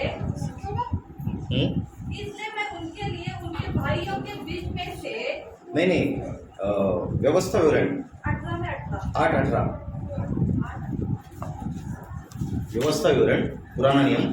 परंतु तू अपने परमेश्वर यहोवा को स्मरण रखना, क्योंकि वही है जो तुझे संपत्ति प्राप्त करने की सामर्थ्य इसलिए देता है कि जो वाचा उसने तेरे पूर्वजों से शपथ खाकर बांधी थी उसको पूरा करे, जैसा आज प्रकट है। हाँ, यहाँ पर लिखा है कि धन प्राप्त करने की ताकत यहोवा देता है। मेरे पीछे बोलो, धन प्राप्त करने की ताकत यहोवा देता है। और थोड़ा देर पहले हमने पढ़ा कि जो परमेश्वर आशीष देता है उसमें दुख मिला था नहीं। इसीलिए विश्वासी लोगों को जो पैसा मिलता है वो सभी चीजों के साथ मिलता है, आशीष के साथ मिलता है। और बाकी के अमीर लोगों को जो पैसा मिलता है उसके साथ बाकी बहुत सारे प्रॉब्लम रहते हैं। अभी हम गाड़ी वाले बड़े सेठ को देखते हैं, यार वो BMW में आ रहा है, वो बड़ी गाड़ी में आ रहा है, ऑडी में आ रहा है, लेकिन आपको ये मालूम है कि उसको ब्लड प्रेशर है, उसको शुगर है, उसको हार्ट का प्रॉब्लम है, वो अभी ऑपरेशन करके आया है, वो रोज डॉक्टर के पास जाता है, ये हमें नहीं मालूम। हमें उसकी गाड़ी दिखती है और बोलते कितना अच्छा है, कितना अच्छा है, लेकिन वो आपसे बेकार है। अमीर आदमी ऑडी गाड़ी में बैठा है लेकिन वो तेल नहीं खा सकता, शक्कर नहीं खा सकता, नमक नहीं खा सकता। उससे अच्छा भिखारी अच्छा है जो बिरयानी मस्त दबा दबा के खाता है। सही है, उम्र में ऐसे ही बैठे रहते भिखारी। फिर वो भिखारी में और अमीर में फर्क क्या है? क्योंकि वो लाइफ को एंजॉय कर रहा है। वो बेचारा जब टेबल पे बैठता है सुबह, तब उसके खाने में आलू रहता है उबला हुआ, आलू रहेगा उबला हुआ, और जो बिना शक्कर की चाय रहेगी, बिना शक्कर का बिना तेल का खाना खा रहा है, करोड़ों रुपए, उसके नौकर अच्छा खा रहे हैं और ये गरीब जैसा खा रहा है। तो मतलब क्या है, गरीब और उसमें फर्क क्या है? जो संपन्नता की बात कर रहा हूं मैं, उसमें क्या होता है कि पैसे की आशीष तो आपको मिलेगी, साथ में आपके बच्चे अच्छे रहेंगे, साथ में हीलिंग आपके अंदर रहेगा। आप डॉक्टर के पास कभी जाएंगे ही नहीं। आप अगर डॉक्टर के पास नहीं जा रहे तो परमेश्वर का ब्लेसिंग है। आपके बच्चे अगर आपकी बात सुनते हैं वो परमेश्वर का ब्लेसिंग है। आप अगर 4 पैसे कमा रहे हो उसमें 2 पैसे बच रहे वो परमेश्वर का ब्लेसिंग है। परमेश्वर का ब्लेसिंग मतलब क्या है? संपन्नता है, अमीरी नहीं है। मैं यहाँ पर पैसे की बात नहीं कर रहा हूँ, मैं यहाँ पर संपन्नता की बात कर रहा हूँ। और परमेश्वर का जो प्लान है वो आज मैं आपके सामने रखने वाला हूँ कि परमेश्वर क्या चाहता है कि आप किस तरह से पैसे में आशीषित हो। पैसे में नहीं, इवन हर चीज में आशीषित हो। हम लोग निकालेंगे व्यवस्था उत्पत्ति की किताब, उसका पहला अध्याय और 28वां वचन। First Genesis chapter 1 verse 28। और परमेश्वर ने उनको आशीष दी और उनसे कहा फूलो फलो और पृथ्वी में भर जाओ और आगे और उसको अपने वश में कर लो और समुद्र की मछलियों तथा आकाश के पंछियों और पृथ्वी पर रेंगने वाले सब जंतुओं पर अधिकार रखो। Praise the Lord. मिला सबको? क्योंकि ये आपका प्रॉस्पेरिटी का, ये आपका ब्लेसिंग का सीक्रेट है। यहाँ पर लिखा है जब परमेश्वर ने इंसान को बनाया, बाइबल में लिखा है कि परमेश्वर ने उसको आशीष दी। मेरे पीछे बोलो, प्रभु ने मुझे आशीष दी। देखो परमेश्वर का प्लान आपके पैसे के बारे में, आपकी प्रॉस्पेरिटी के बारे में क्या है कि परमेश्वर ने उसको आशीष दी और कहा फूलो फलो, सब लोग बोलो फूलो फलो, पृथ्वी में भर जाओ, उसको अपने वश में कर लो, जानवरों के ऊपर अधिकार रखो। ये परमेश्वर का ओरिजिनल प्लान है कि फूलो फलो, be fruitful and multiply. Hallelujah, जोर से कहो हालेलुया। यहाँ पर बिजनेस प्लान है। कितने लोग यहाँ पर बिजनेस करते हैं? व्यवसाय, छोटा मोटा जो भी बिजनेस आपका होगा, ट्यूशन का भी है तो भी आपका बिजनेस होगा। बिजनेसमैन कितने हैं इस चर्च में? ओके, 2 बिजनेसमैन है, 3। बाकी के लोग जॉब पे जाते हैं। ओके, मैं आपको बताना चाहता हूँ कि परमेश्वर किस तरह से जो बिजनेस इस 4 चीजों में रखा है। बी फ्रूटफुल मतलब प्रोड्यूस करना, यानी कि पैदा करना। और फ्रूटफुल लिखा है परमेश्वर ने, ध्यान से सुनो जो बोल रहा हूं, कि परमेश्वर ने कहा कि फलवंत बनो। सब लोग बोलो फलवंत बनो। लेकिन फल आने के पहले क्या जो पहले आता है? नहीं, फूल आने से पहले क्या आता है? उसके पहले क्या आता है? हाँ, कौन बोला? परमेश्वर ने ये नहीं बोला कि बीजवंत बनो, यहाँ पर बोला फलवंत बनो। इसका मतलब आपके अंदर बीज है। बोलो मेरे अंदर बीज है। बाजुओं को बोलो मेरे अंदर बीज है। सुनो मेरे पास देखो, परमेश्वर ने जब आपको इस दुनिया में भेजा, बीज के साथ भेजा, ऐसे ही नहीं भेजा, खाली हाथ नहीं भेजा। इसलिए परमेश्वर ने जब आदम को बोला बी फ्रूटफुल, यानी कि तुम्हारे अंदर ऑलरेडी बीज दिया है, तुम्हारे अंदर ऑलरेडी बीज दिया है। यानी कि सबसे पहला बिजनेस का प्लान है प्रोडक्शन। सब लोग बोलो प्रोड्यूस। पहला क्या है? प्रोडक्शन आता है। कोई भी कंपनी में पहला क्या आता है? प्रोडक्शन। पहला एक चीज बनती है ना कंपनी में, कोई भी चीज अगर बनती है तो एक चीज बनती है। फिर आगे लिखता है परमेश्वर बी फ्रूटफुल एंड मल्टीप्लाई, यानी कि फूलो और पृथ्वी में बढ़ जाओ। मल्टीप्लाई मतलब क्या है कि एक चीज जब बिजनेस में बनती है तो एक चीज के बहुत सारी चीजें बनाते हैं। एक चीज ओके हो गई, अभी समझो कंपनी ने मोबाइल बनाया, तो सबसे पहले एक मोबाइल बनाते हैं, लोग टेस्ट करते हैं, ओके हो गया तो ऐसा बहुत सारा मोबाइल बनाते कि नहीं? समझ में आ रहा है? बिजनेस वाले ऐसे ही करते हैं, पहले एक चीज बनाते, टेस्ट करते, बाद में उसको बनाते। तो दूसरा परमेश्वर का प्लान क्या है? मल्टीप्लाई, यानी कि वापस उसको बनाओ और ज्यादा क्वांटिटी में बनाओ। फिर तीसरा है रिप्लेनिश, यानी कि भर जाओ। अभी ये बहुत सारे मोबाइल मैंने अगर बनाए तो मुझे मेरे गोडाउन में रखने या बांटने इधर उधर, बोलो ना, डिस्ट्रीब्यूशन आता है। बिजनेस में आता है डिस्ट्रीब्यूशन, और डिस्ट्रीब्यूशन के बाद क्या आता है? सबड्यू, यानी कि मार्केट के ऊपर कंट्रोल करना। मार्केट के ऊपर क्या करना? कंट्रोल। अभी जैसे ये मोबाइल है, ये मोबाइल अगर एक ब्रांडेड मोबाइल है तो पूरे मार्केट को कंट्रोल करता है, पूरे मार्केट को कंट्रोल करता है, पूरे गवर्नमेंट को कंट्रोल करता है। तो परमेश्वर का जो 4 प्लान है यहाँ पर आप समझिए, मेरे पीछे बोलो, फ्रूटफुल, मल्टीप्लाई, रिप्लेनिश, सबड्यू। देखो इंग्लिश भी सीखा हो फ्री में। हालेलुया। सो परमेश्वर चाहता है कि आप फलवंत बनो। इसका मतलब आपके अंदर बीज है। बोलो मेरे अंदर बीज है। अपने पेट पे हाथ रखो, बोलो मेरे अंदर बीज है। हालेलुया। क्योंकि परमेश्वर जब इंसान को बनाया तब उसके अंदर बहुत सारे आइडियाज दिए उसने। अभी एक एग्जांपल आपको बता रहा हूं। जब आदम को परमेश्वर ने बनाया, जिसको बनाया? जब आदम को पहली बार आग लगानी थी तो परमेश्वर ने उसको लाइटर दिया। पर आदम परमेश्वर को बोला एक्सक्यूज मी, मुझे आग लगानी है, लाइटर दो, ऐसा बोला। फिर आदम ने पहली आग कैसे लगाई? हाँ बोलो ना। पत्थर किसके? आग लगे। करेक्ट। ये आइडिया कहां से आया? तो परमेश्वर ने उसको लाइटर दिया, अक्ल दी। बोलो अक्ल दी। इधर है हमारी अक्ल, इधर है कि इधर है? इधर है, सबका इधर है। वाह, बहुत होशियार है। अभी आदम को कुर्सी पे बैठने का था, तो आदम ने बोला प्रभु खड़ा रह के कंटाला है, मेरे को कुर्सी दो। तो परमेश्वर ने उसको 400 रुपए की नील कमल की कुर्सी दी। ऐसा है? कुर्सी कैसे आई? परमेश्वर ने उसको पेट दिखाया। क्या दिखाया? फिर उसका किडनी चलने लगी। इधर किडनी की दिमाग है, दिमाग चलने लगा। ये झाड़ काट के लकड़ी बनाओ और फिर कुर्सी बनाओ।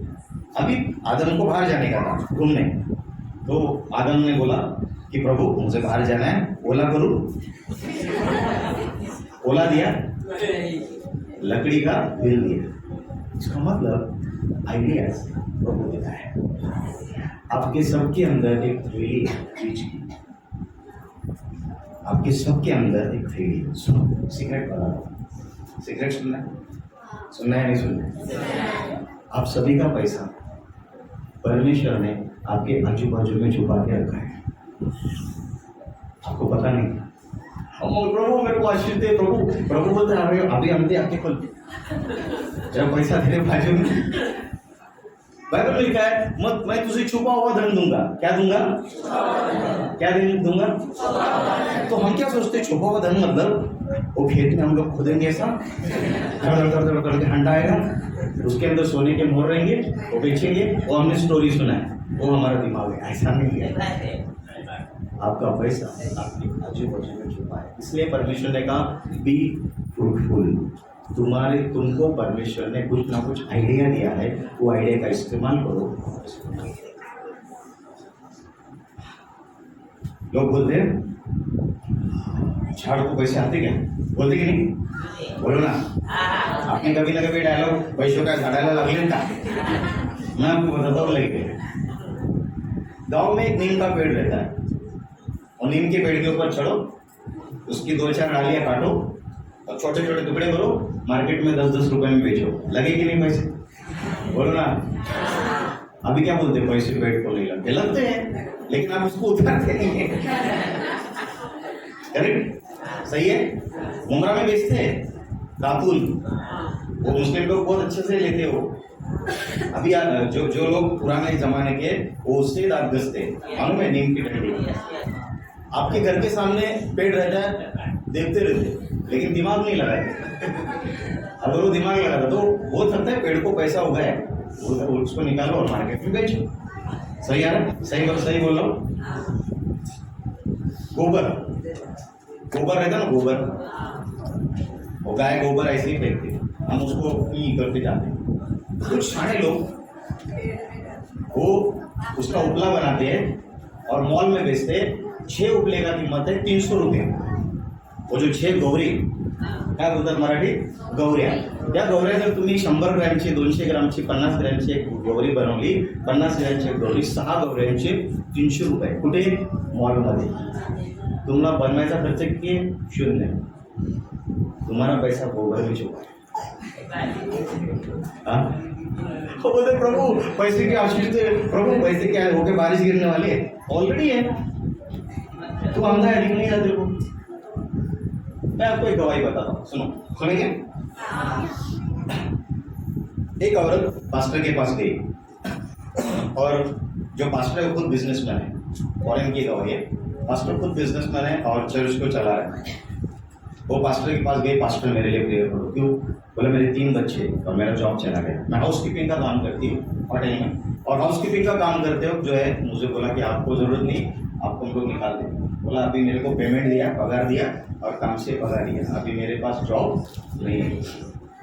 तो पास्टर ने बोला तुम्हारे घर में क्या है?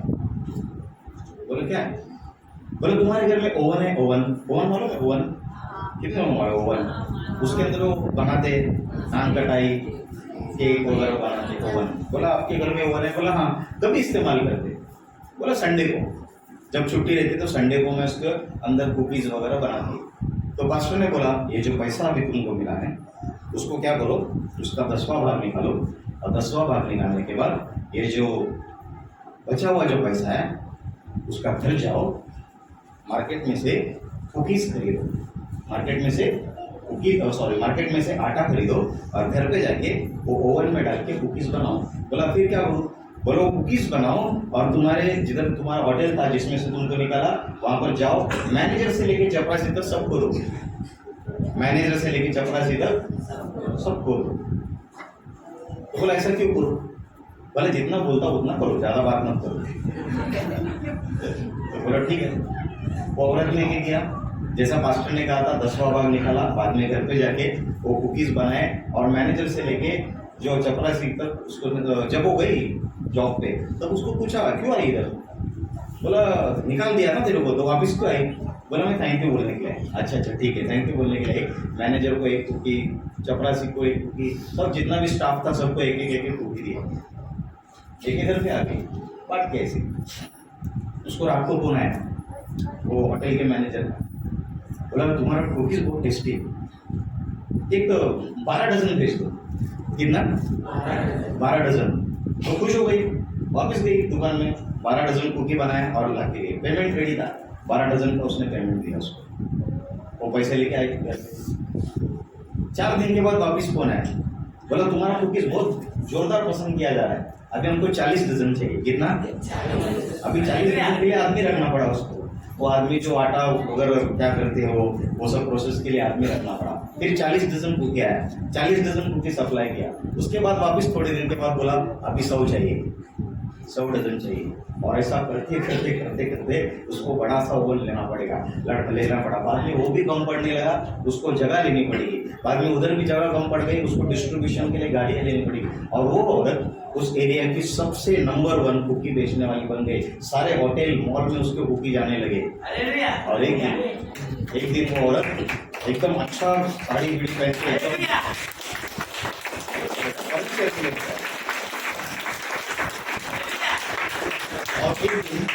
एक दिन वो औरत एकदम अच्छा से तैयार होके पास्टर के पास गई और पास्टर को बोला, पास्टर मैं आपको थैंक यू बोलने आई, मेरा पैसा मेरे ओवन में छुपा था।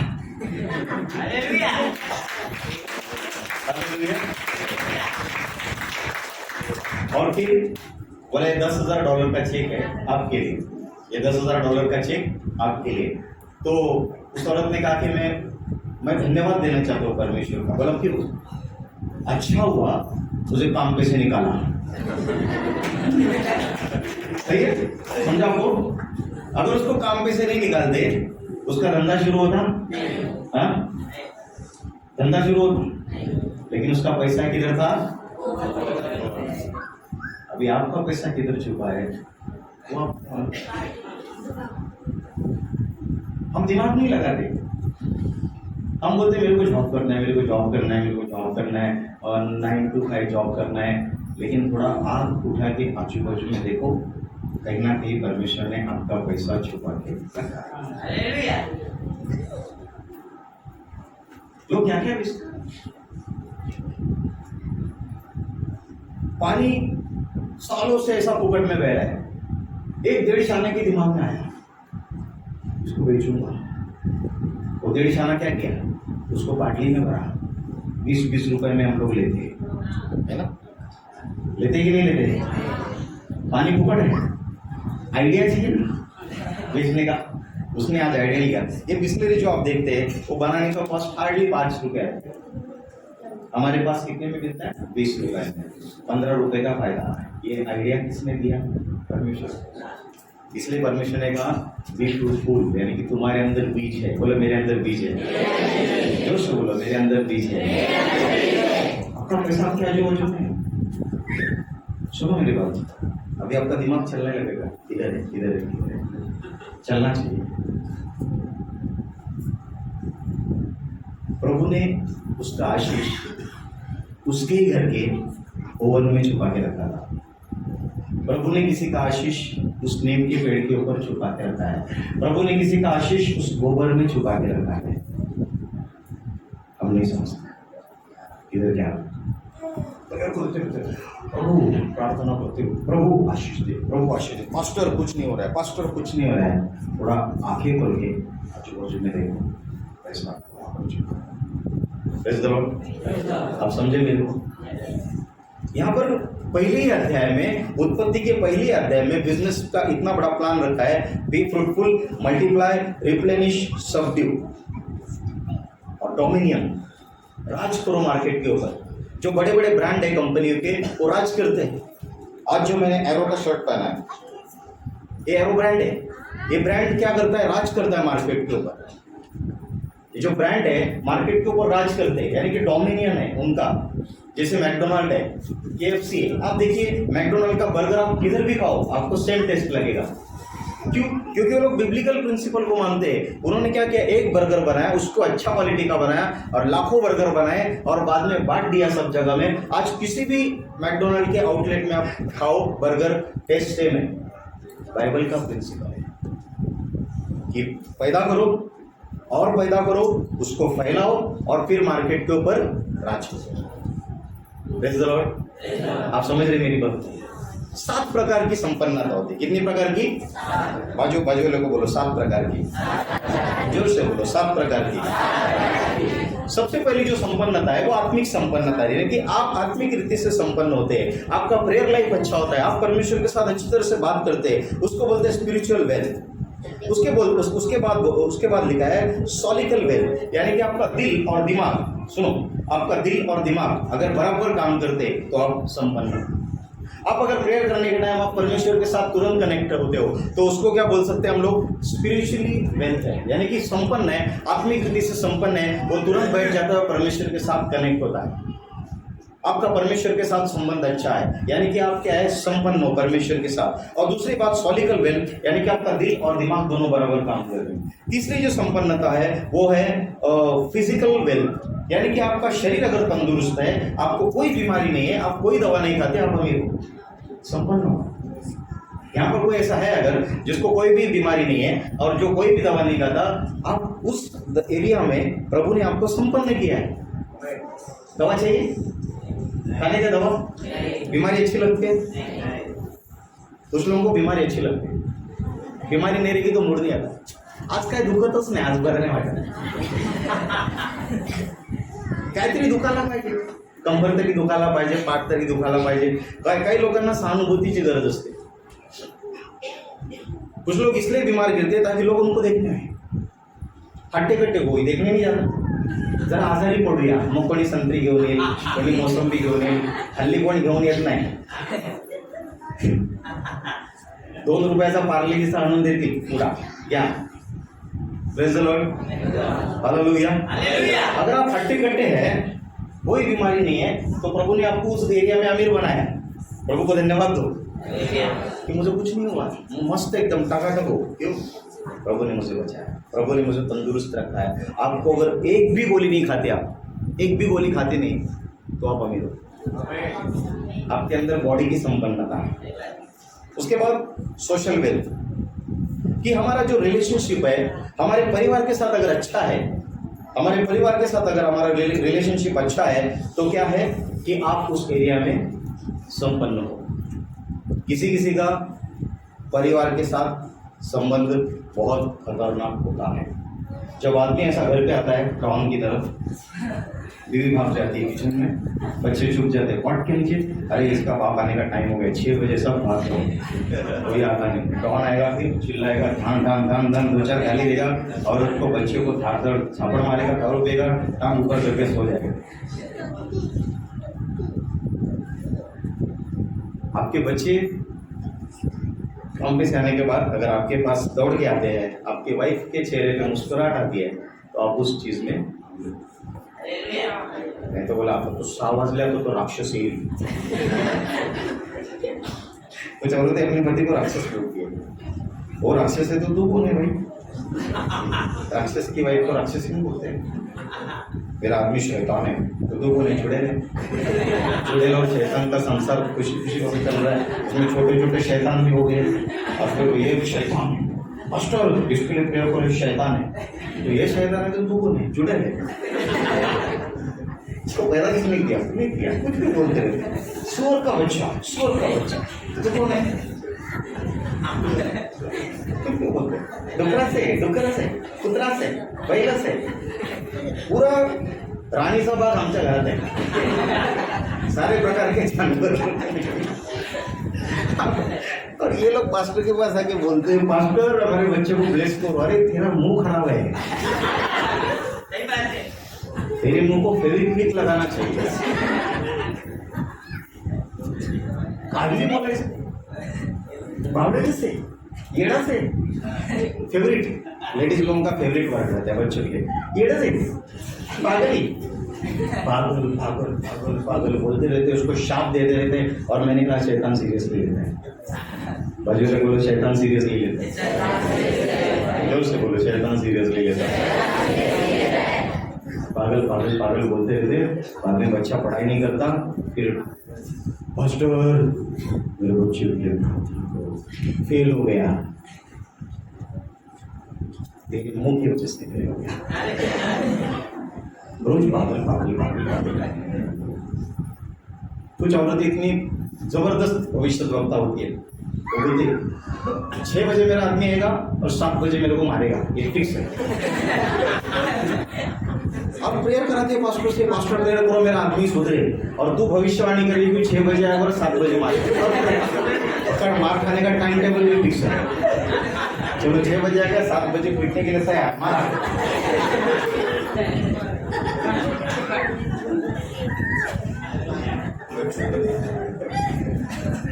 मैं गलत बोल रहा हूँ? नहीं, आप अच्छे हैं, मैं दूसरे लोगों की बात कर रहा हूँ। पास्टर पॉल के चर्च के लोग बहुत अच्छा है, ऐसा कुछ नहीं होता होगा।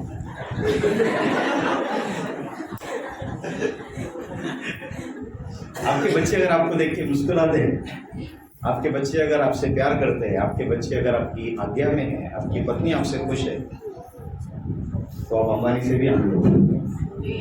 Hallelujah, praise the Lord. उसके बाद 5वें प्रकार की जो संपन्नता है वो प्रभाव की संपन्नता है। आप में से कुछ लोग ऐसे होंगे कि आपने अगर किसी को फोन किया तो आपके फोन के ऊपर काम होता है, आपका प्रभाव, आपका इन्फ्लुएंस बहुत इंपॉर्टेंट है। यीशु मसीह का इन्फ्लुएंस है, इसलिए हम लोग स्वर्ग में जाते हैं। यीशु मसीह का नाम से हम लोग स्वर्ग में जाते हैं। यीशु मसीह का प्रभाव है वो जो एक इन्फ्लुएंशियल, क्या बोलते हैं उसको, वेल्थ, प्रभाव की संपन्नता। और उसके बाद जो है कम्युनिटी वेल्थ, यानी कि हम लोग हमारे समाज के साथ किस तरह से हमारा रिश्ता है।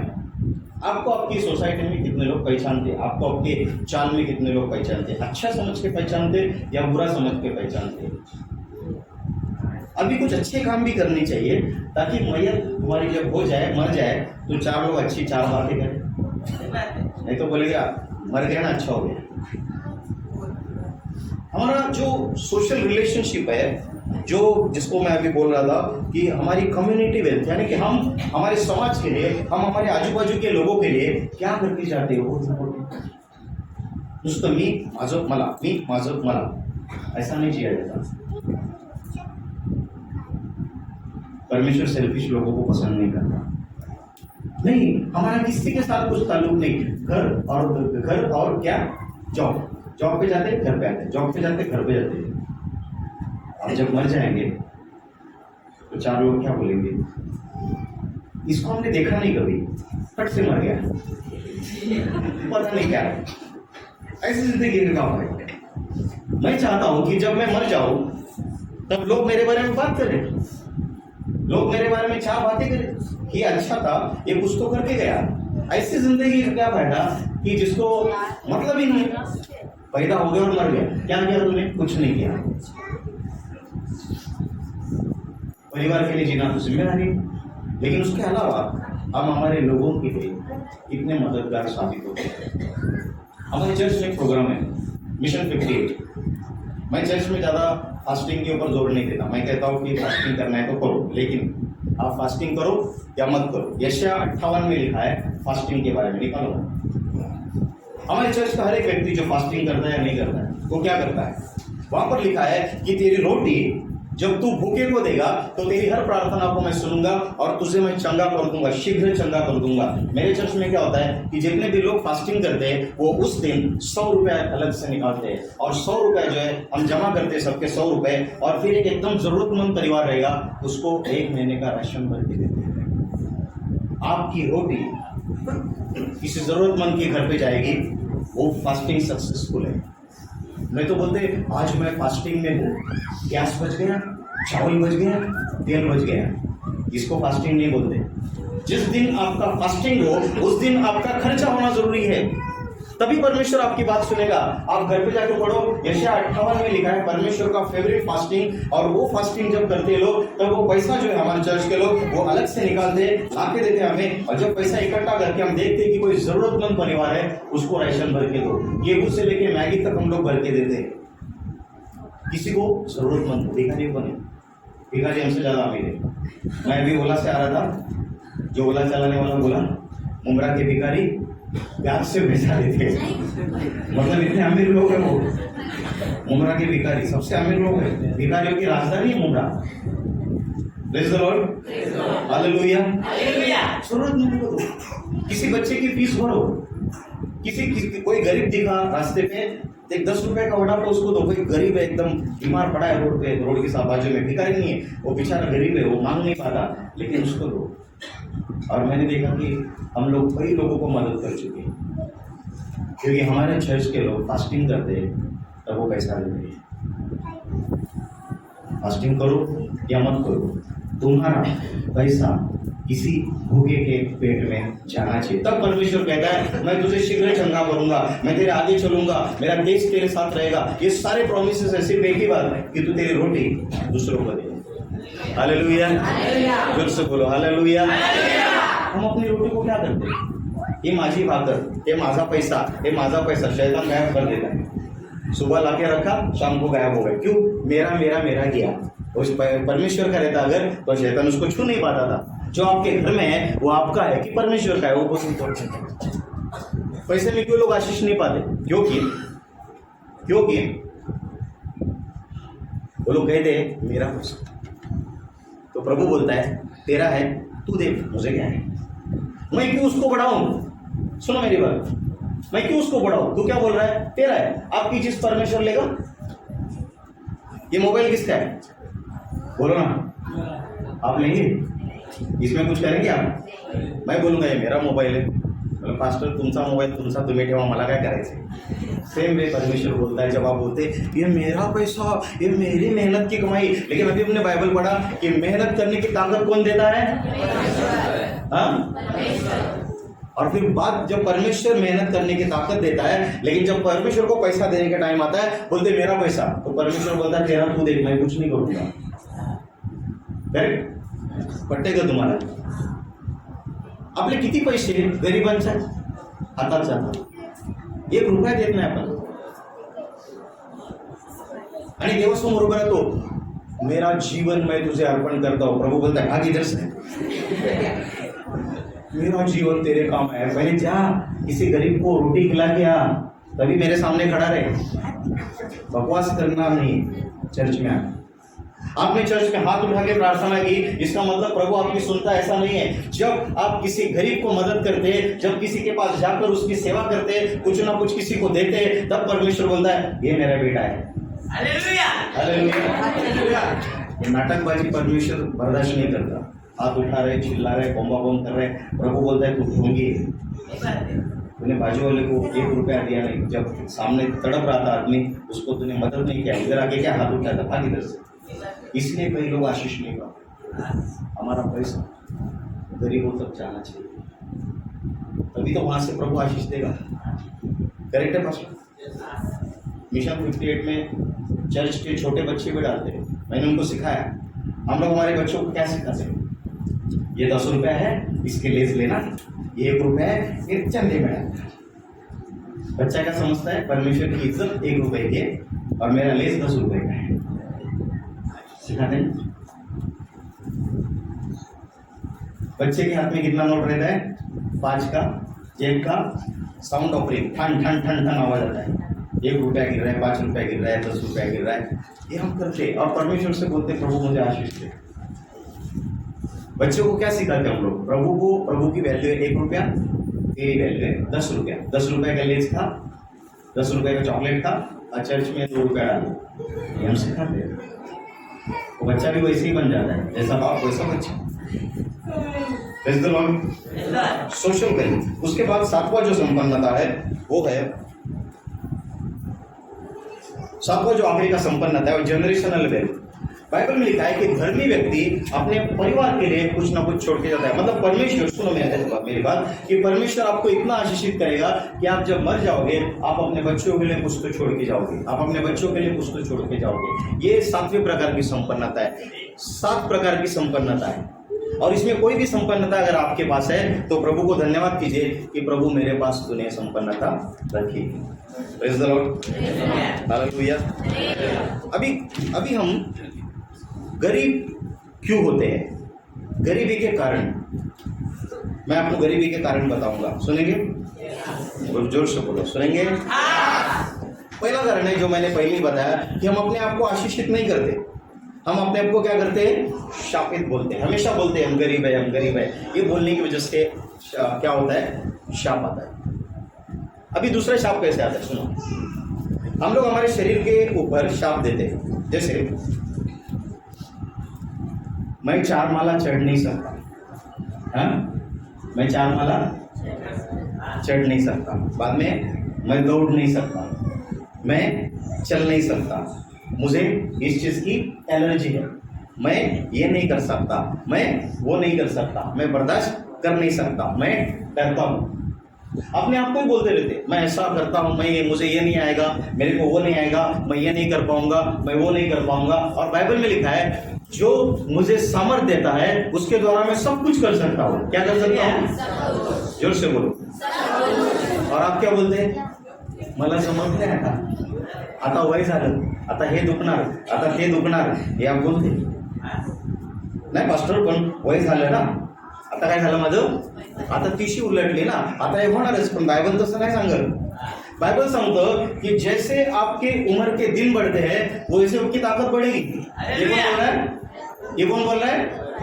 बाइबल। बोलो बाइबल, जोर से बोलो। कौन बोल रहा है? बाइबल क्या कहती है? जैसे आपकी उम्र बढ़ेगी वैसे आपकी ताकत बढ़ेगी। और साइंस बोलती है 30 साल के होने के बाद तुमको ये बीमारी आएगी। करेक्ट? साइंस बोलती है। किसका सुनूं? हम लोग लेकिन ये बात ये वजह क्या आपने पढ़ो, मैं हर चीज बाइबल से बताता हूँ। व्यवस्था विवरण उसका 33वां अध्याय और 25वां वचन। 33-25।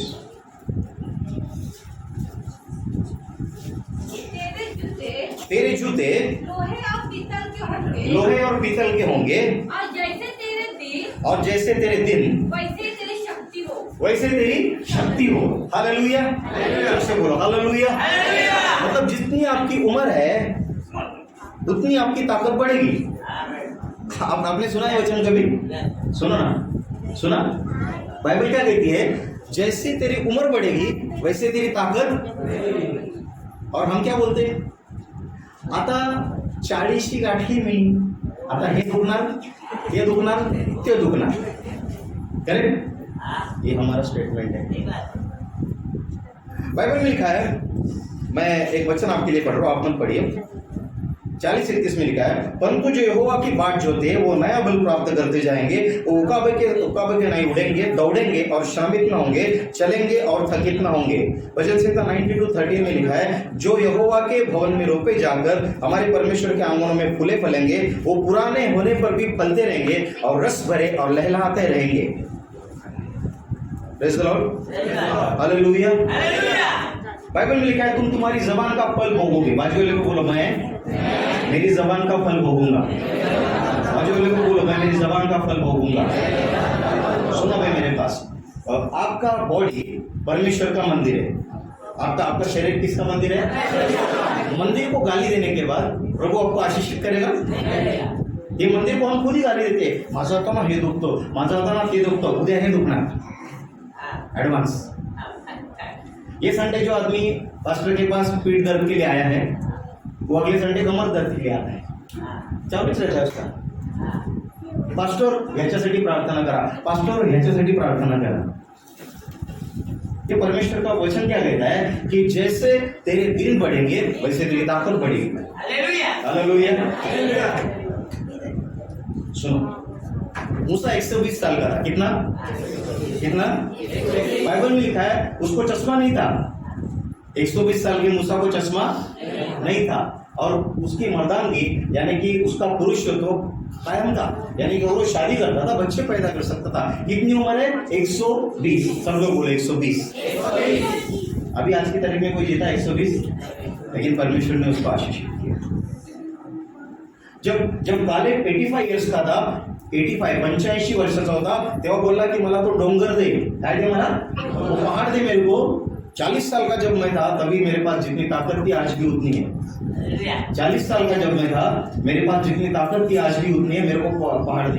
85 इयर्स का आदमी ग्राउंड फ्लोर पे घर ढूंढता है, 40 में घर ढूंढता है। कुठे? तळ मजल्याला बघा, 85 इयर्स, लेकिन वो बोलता है मेरे को पहाड़ दो। ये परमेश्वर का वचन है। आप अपने आप को जब शापित कर दे तो आप फाइनेंशियली ब्लेस नहीं हो सकते। दूसरा कारण है, ये दोनों कारण मैंने एक साथ बताए। कुछ लोगों के ऊपर, सुनो, कुछ लोगों के ऊपर पीढ़ी से शाप आता है। गरीबी का, देखो ये बहुत इंपॉर्टेंट है। गरीबी का शब्द क्यों आया मैं आपको बता रहा हूँ। एक नोहा था, बाइबल में लिखा है, एक नोहा था, वो दाखरस बहुत पिया, उसको दारू बहुत चढ़ गई और वो नंगा सो गया अपने घर में, नंगा सो गया। उसको 3 बेटे थे, शेम, हाम, याफेत। उसमें एक बेटा आके देखा, उसने अपना बाप नंगा सोया है, उसने क्या किया सुनो, बाप नंगा सोया देखकर बाहर जाकर अपने दोनों भाइयों को बताया कि बाप जो है अपना नंगा सोया है। ये दोनों भाई क्या किए, दोनों भाई अंदर गए और चादर ली और ऐसा मुंह करके अपने बाप की नंगाई उन्होंने देखी नहीं, ऐसा मुंह करके बाप के ऊपर चादर ढक दिया, उसको ढक दिया। दोनों भाइयों ने बाप की नंगाई नहीं देखी। जब उनको मालूम पड़ा बाप नंगा सोया है तो उन्होंने ऐसा करके बाप के ऊपर चादर डाली। और जो पहला बेटा नंगाई देखकर बाहर गया था, जब वो बाप होश में है सुबह, तभी बाप ने उसको श्राप दिया कि हम, उसका नाम हाम है और कनान है, कि हम शापित है।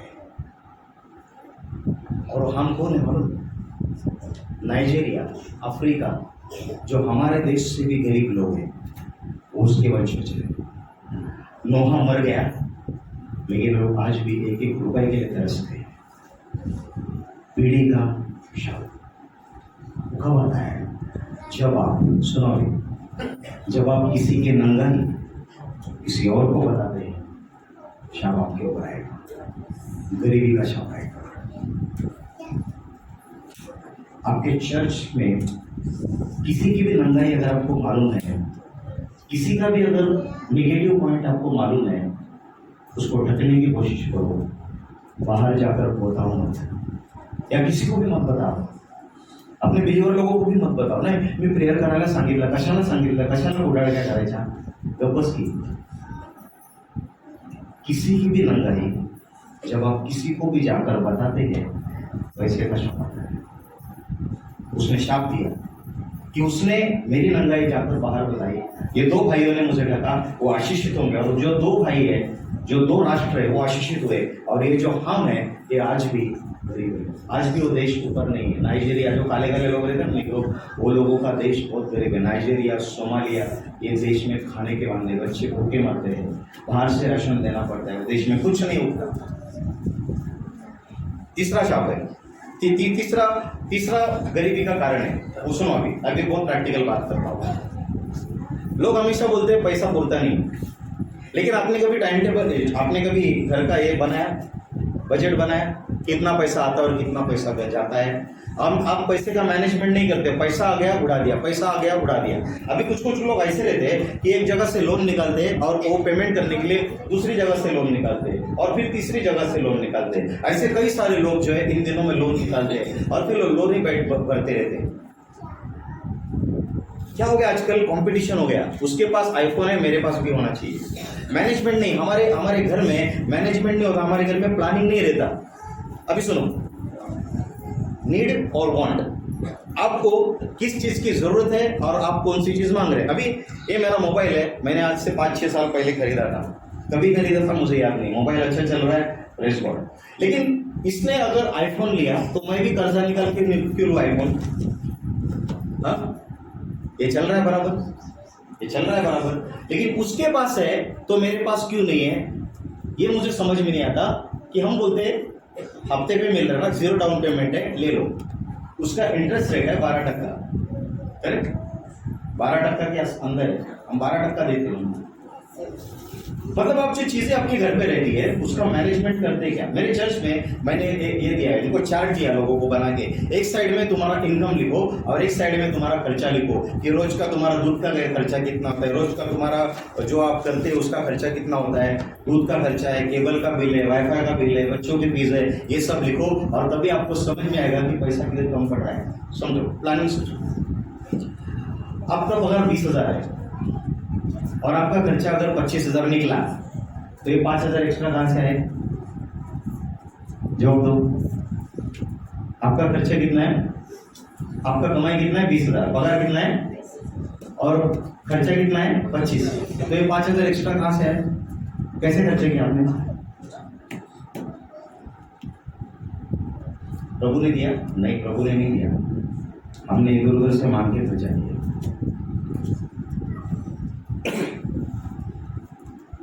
समझ में आया आपको इस गणित? 20,000 रुपये तुमचा पगार आहे, मग तुम्ही 25,000 खर्च कसा केला? हे 5,000 कुठून आले? याचं काय प्लॅनिंग आहे? ते आले कुठून? मी कसे खर्च केले? क्योंकि हमने हमारा सेविंग उड़ा दिया, हमने इधर उधर से मांग के वो खर्चा किया।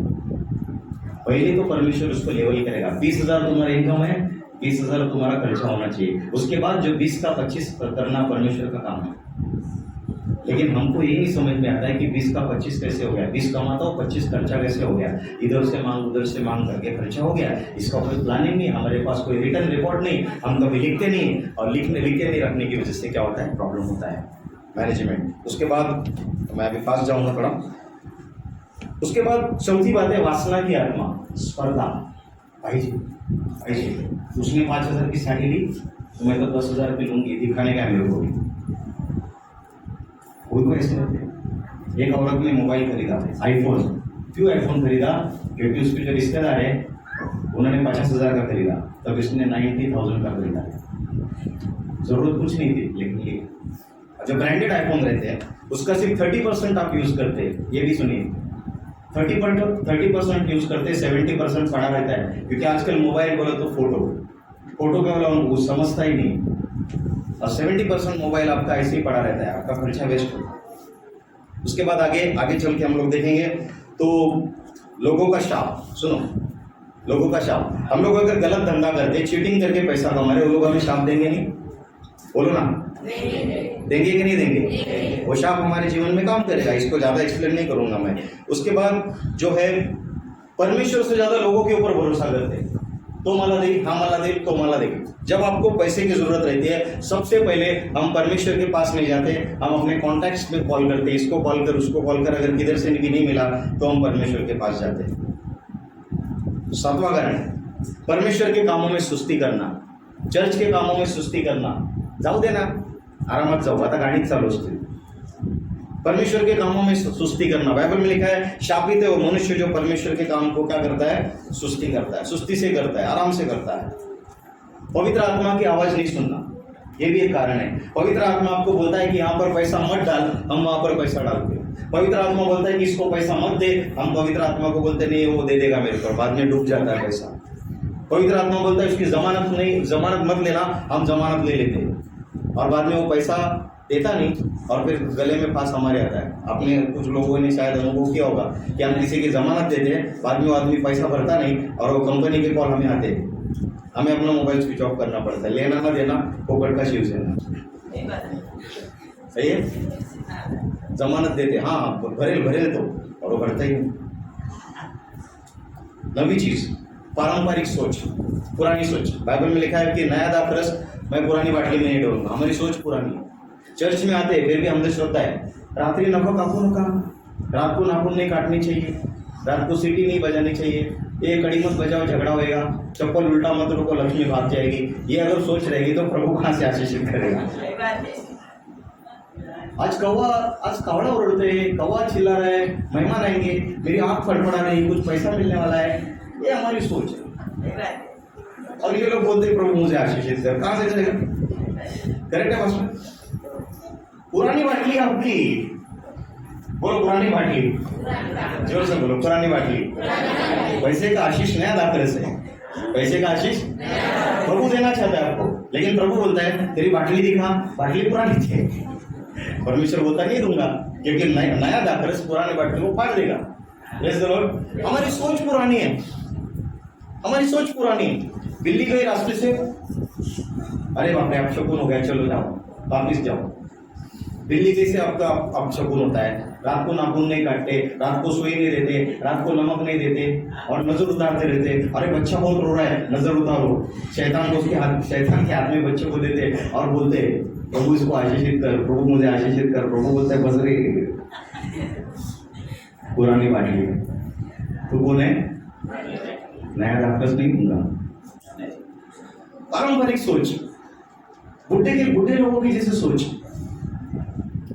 बुढ़ापा आ गया, ये होने से ये होता है, वो होने से वो होता है, ऐसा करने से ऐसा होता है, सोमवार को ये नहीं करना चाहिए, मंगलवार को वो नहीं करना चाहिए, ये टाइम में ये नहीं करना चाहिए, सुबह के टाइम में ये नहीं करना चाहिए, रात को टाइम में। किसने बोला? मेरे लिए सब दिन समान है। सातों दिन मेरे बाप ने बनाए। बोले सातों दिन मेरे बाप ने बनाए। सब समय मेरे बाप ने बनाए। मेरे को डर काय कधी नाही। रात्री 12 वाजता जाऊ नका बाहेर, शैतान फिरत असेल। शैतान नाही, मोबाईल घेऊन लोक फिरत असतात, पबजी खेळत असतात। हालेलुया। और उसके बाद जो लास्ट का है वो है, ये बहुत इंपॉर्टेंट है, सुनो। पैसे का ब्लेसिंग क्यों नहीं आता? गरीबी का कारण क्या है कि हम गरीबों के साथ ज्यादा समय बिताते हैं। मतलब ऐसे रोतड़े लोगों के साथ बैठे रहते हैं जो आपके घर पे आके हमेशा पिर करके आपके घर में वो दुष्ट आत्मा छोड़ के जाता है। हम उसके साथ बैठते हैं। हमारी संगति किसके साथ है? वो आदमी के साथ है जो कुड़ करके जाता है। अरे आपने शायद नोटिस किया होगा, कुछ लोग, सुनो, कुछ लोग आपके घर पे आने के बाद आपके घर पे झगड़े होते हैं। क्यों? क्योंकि उसका नकारात्मक चीज वो आपके बाटले में डाल के चला जाता है और बाद में पति पत्नी का झगड़ा होता है। अरे सब अच्छा चल रहा था सुबह से, वो आदमी आया, वो गड़बड़ करके गया। और ऐसे जो रोतड़े लोग हैं उनके साथ रहना, रोतड़े लोग मतलब कैसे? सफेद शर्ट नहीं पहनना चाहिए, मुझे नहीं अच्छा। वो सिस्टर ने मेरे को प्रेस द लॉर्ड बराबर नहीं किया, मुझे नहीं अच्छा। मतलब उनको जो नाक है ना, उसके ऊपर गुस्सा हमेशा रहता है। हर चीज का उनको प्रॉब्लम।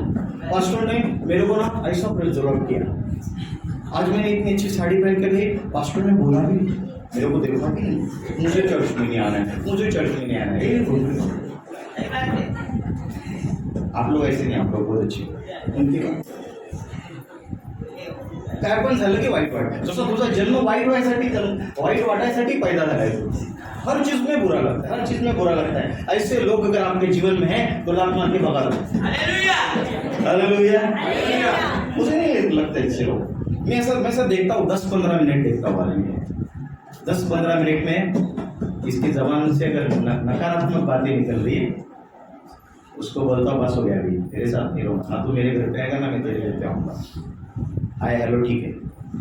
वो लोग आपके विश्वास को खराब करते हैं, जो आपके घर में आके रोना धोना करते, दूसरे की बुराई करते। अगर वो आपके घर में आकर दूसरे की बुराई कर सकते हैं तो आप दूसरे के घर में जाकर आपकी बुराई भी करेंगे। सही है कि गलत है? ऐसे लोगों के साथ दोस्ती मत करो, वो आपके विश्वास को खराब करेंगे। और सबसे आखिरी इंपॉर्टेंट बात मैं आपको बताना चाहूँ, आज होली मिले ना, ओके सुनो, ये बहुत इंपॉर्टेंट है, बहुत प्रैक्टिकल चीज मैं बता रहा हूँ। दशमांश क्यों देने का? मैं मेरे चर्च में सिखाता हूँ, दशमांश इसलिए मत देना कि प्रभु तुमको आकाश के झरोखे खोल के देगा। दशमांश इसलिए देना क्योंकि मुझे रोटी और दाखरस मिला है। क्योंकि बाइबल में लिखा है सबसे पहला दशमांश गरीब आदमी ने नहीं लिया, सबसे पहला दशमांश अमीर आदमी ने लिया। अब्राहम का एक भतीजा था, उस भतीजे को किसी ने किडनैप कर लिया। अब्राहम ने अपने घर के जो लोग थे उनको लेके गया और उस भतीजे को छुड़ाया और अब्राहम ने पूरा लूट के लाया माल। और अब्राहम के पास बहुत सारा पैसा था और अब्राहम सारा पैसा लेके जा रहा था। सामने से मलकीसदेक आया, जो परात्पर परमेश्वर का सेवक है और याजक है, राजा है। वो मलकीसदेक आया। मलकीसदेक का मतलब होता है शालोम का राजा, धार्मिकता का राजा। और मलकीसदेक जब उसके सामने आया तब मलकीसदेक उसको रोटी और दाखरस दिया। अब्राहम के पास बहुत सारा पैसा था, लेकिन जब मलकीसदेक और अब्राहम सामने आए तब मलकीसदेक ने पहले अब्राहम को रोटी और दाखरस दिया और उसके बदले अब्राहम ने जो कुछ लाया था उसका दशमांश दिया। कोई नियम नहीं था, कोई लॉ नहीं था, कुछ नहीं था, सिर्फ एक ही बात थी, प्यार, कृतज्ञता। जैसे मैंने कहा कि पास्टर्स फेलोशिप में बहुत सारे पास्टर हैं, लेकिन पास्टर पॉल मुझे देखने आए तो मेरे दिल में हमेशा रह गया कि ये आदमी जब मैं बीमार था मुझे देखने आया। मैं कभी नहीं भूल सकता इस बात को। और अब्राहम ने उसी तरह से देखा कि जब मैं थक के आया हूँ, इस आदमी ने मुझे रोटी और दाखरस दिया और सारा का सारा दशमांश दिया। दशमांश देने के दो तरीके हैं। दशमांश देने के दो तरीके। एक है ऑर्डर ऑफ मल्कीसदेक, यानी कि मल्कीसदेक राजा भी था और याजक भी था, और यीशु मसीह इसी मल्कीसदेक के ऑर्डर में आया है। यानी कि पुराने नियम में मल्कीसदेक यीशु मसीह को दर्शाता है, पुराने नियम में यीशु मसीह मल्कीसदेक को दर्शाता है, और मल्कीसदेक को उसने दिया दशमांश। और उसके बाद कई साल के बाद जब नियम शास्त्र आया, व्यवस्था आई, तभी लेवी का जन्म हो गया और परमेश्वर ने कहा कि तुम्हारा सारा दशमांश मेरा है। सुनो सुनो, परमेश्वर कहता है कि तुम्हारा दशमांश मेरा है। परमेश्वर मांग नहीं रहा है, वो परमेश्वर का ही है। मतलब मैं 1000 रुपया कमा रहा हूं अगर, तो 10 रुपया, 1000 रुपए का जो 100 रुपया है वो परमेश्वर का है और 900 मेरा है। परमेश्वर ठीक नहीं मांग रहा है आपसे। परमेश्वर कहता है जो तेरा 10वां भाग है वो मेरा है, क्योंकि तुझे मेहनत करने की ताकत मैं देता हूं। हालेलुया। आप बोलते हैं मैं अपने दम पे करता हूं। मुझे बताओ, एक दिन सुबह आप उठे अगर काम पे जाने के लिए, अचानक लकवा मारा तो क्या करोगे? जा पाओगे? नहीं जा पाएंगे। ये ताकत कौन देता है? सुबह से लेकर शाम तक काम करने की ताकत कौन देता है? लेकिन परमेश्वर बोलता है मैंने तुझे ताकत दी है, और कृतज्ञता के तौर पे तेरा जो 10वां भाग है वो मेरा है। और हम बोलते हैं हम नहीं देंगे, हम सब खा लेंगे। तो परमेश्वर बोलता है ठीक है, फिर मेरी कोई जिम्मेदारी नहीं है। आपका दशमांश क्यों देना चाहिए? आप इसलिए नहीं कि 10 का 100 मिलता है, वो तो राजेश के ऑनलाइन लॉटरी में भी मिलता है। वो रहता है जुआ, कपड़ा पर्दा डाल के जुआ खेलते हैं वो लोग बहुत पैसे कमाते हैं उधर। इसलिए चर्च में दशमांश मत दो।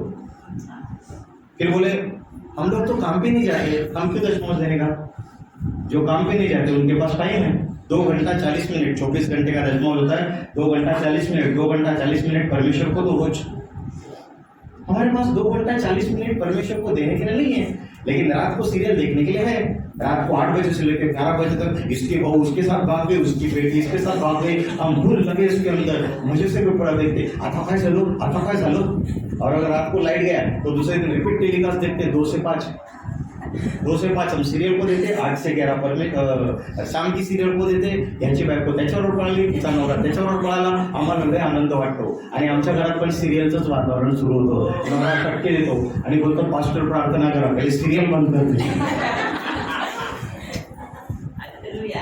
त्या सिरियल मधला नवरा बघा तिच्यावर किती प्रेम करतो, तिला साडी आणून देतो। नवरा बोलतो त्याला पैसे भेटतात, मला काय भेटणार आहे? सीरियल से औरतों का जितना दिमाग खराब हुआ है, इसकी वजह से पूरा घर खराब हुआ है। आप अगर सीरियल एडिक्टेड हो तो आप शाप में हो, साफ बोल रहा हूँ।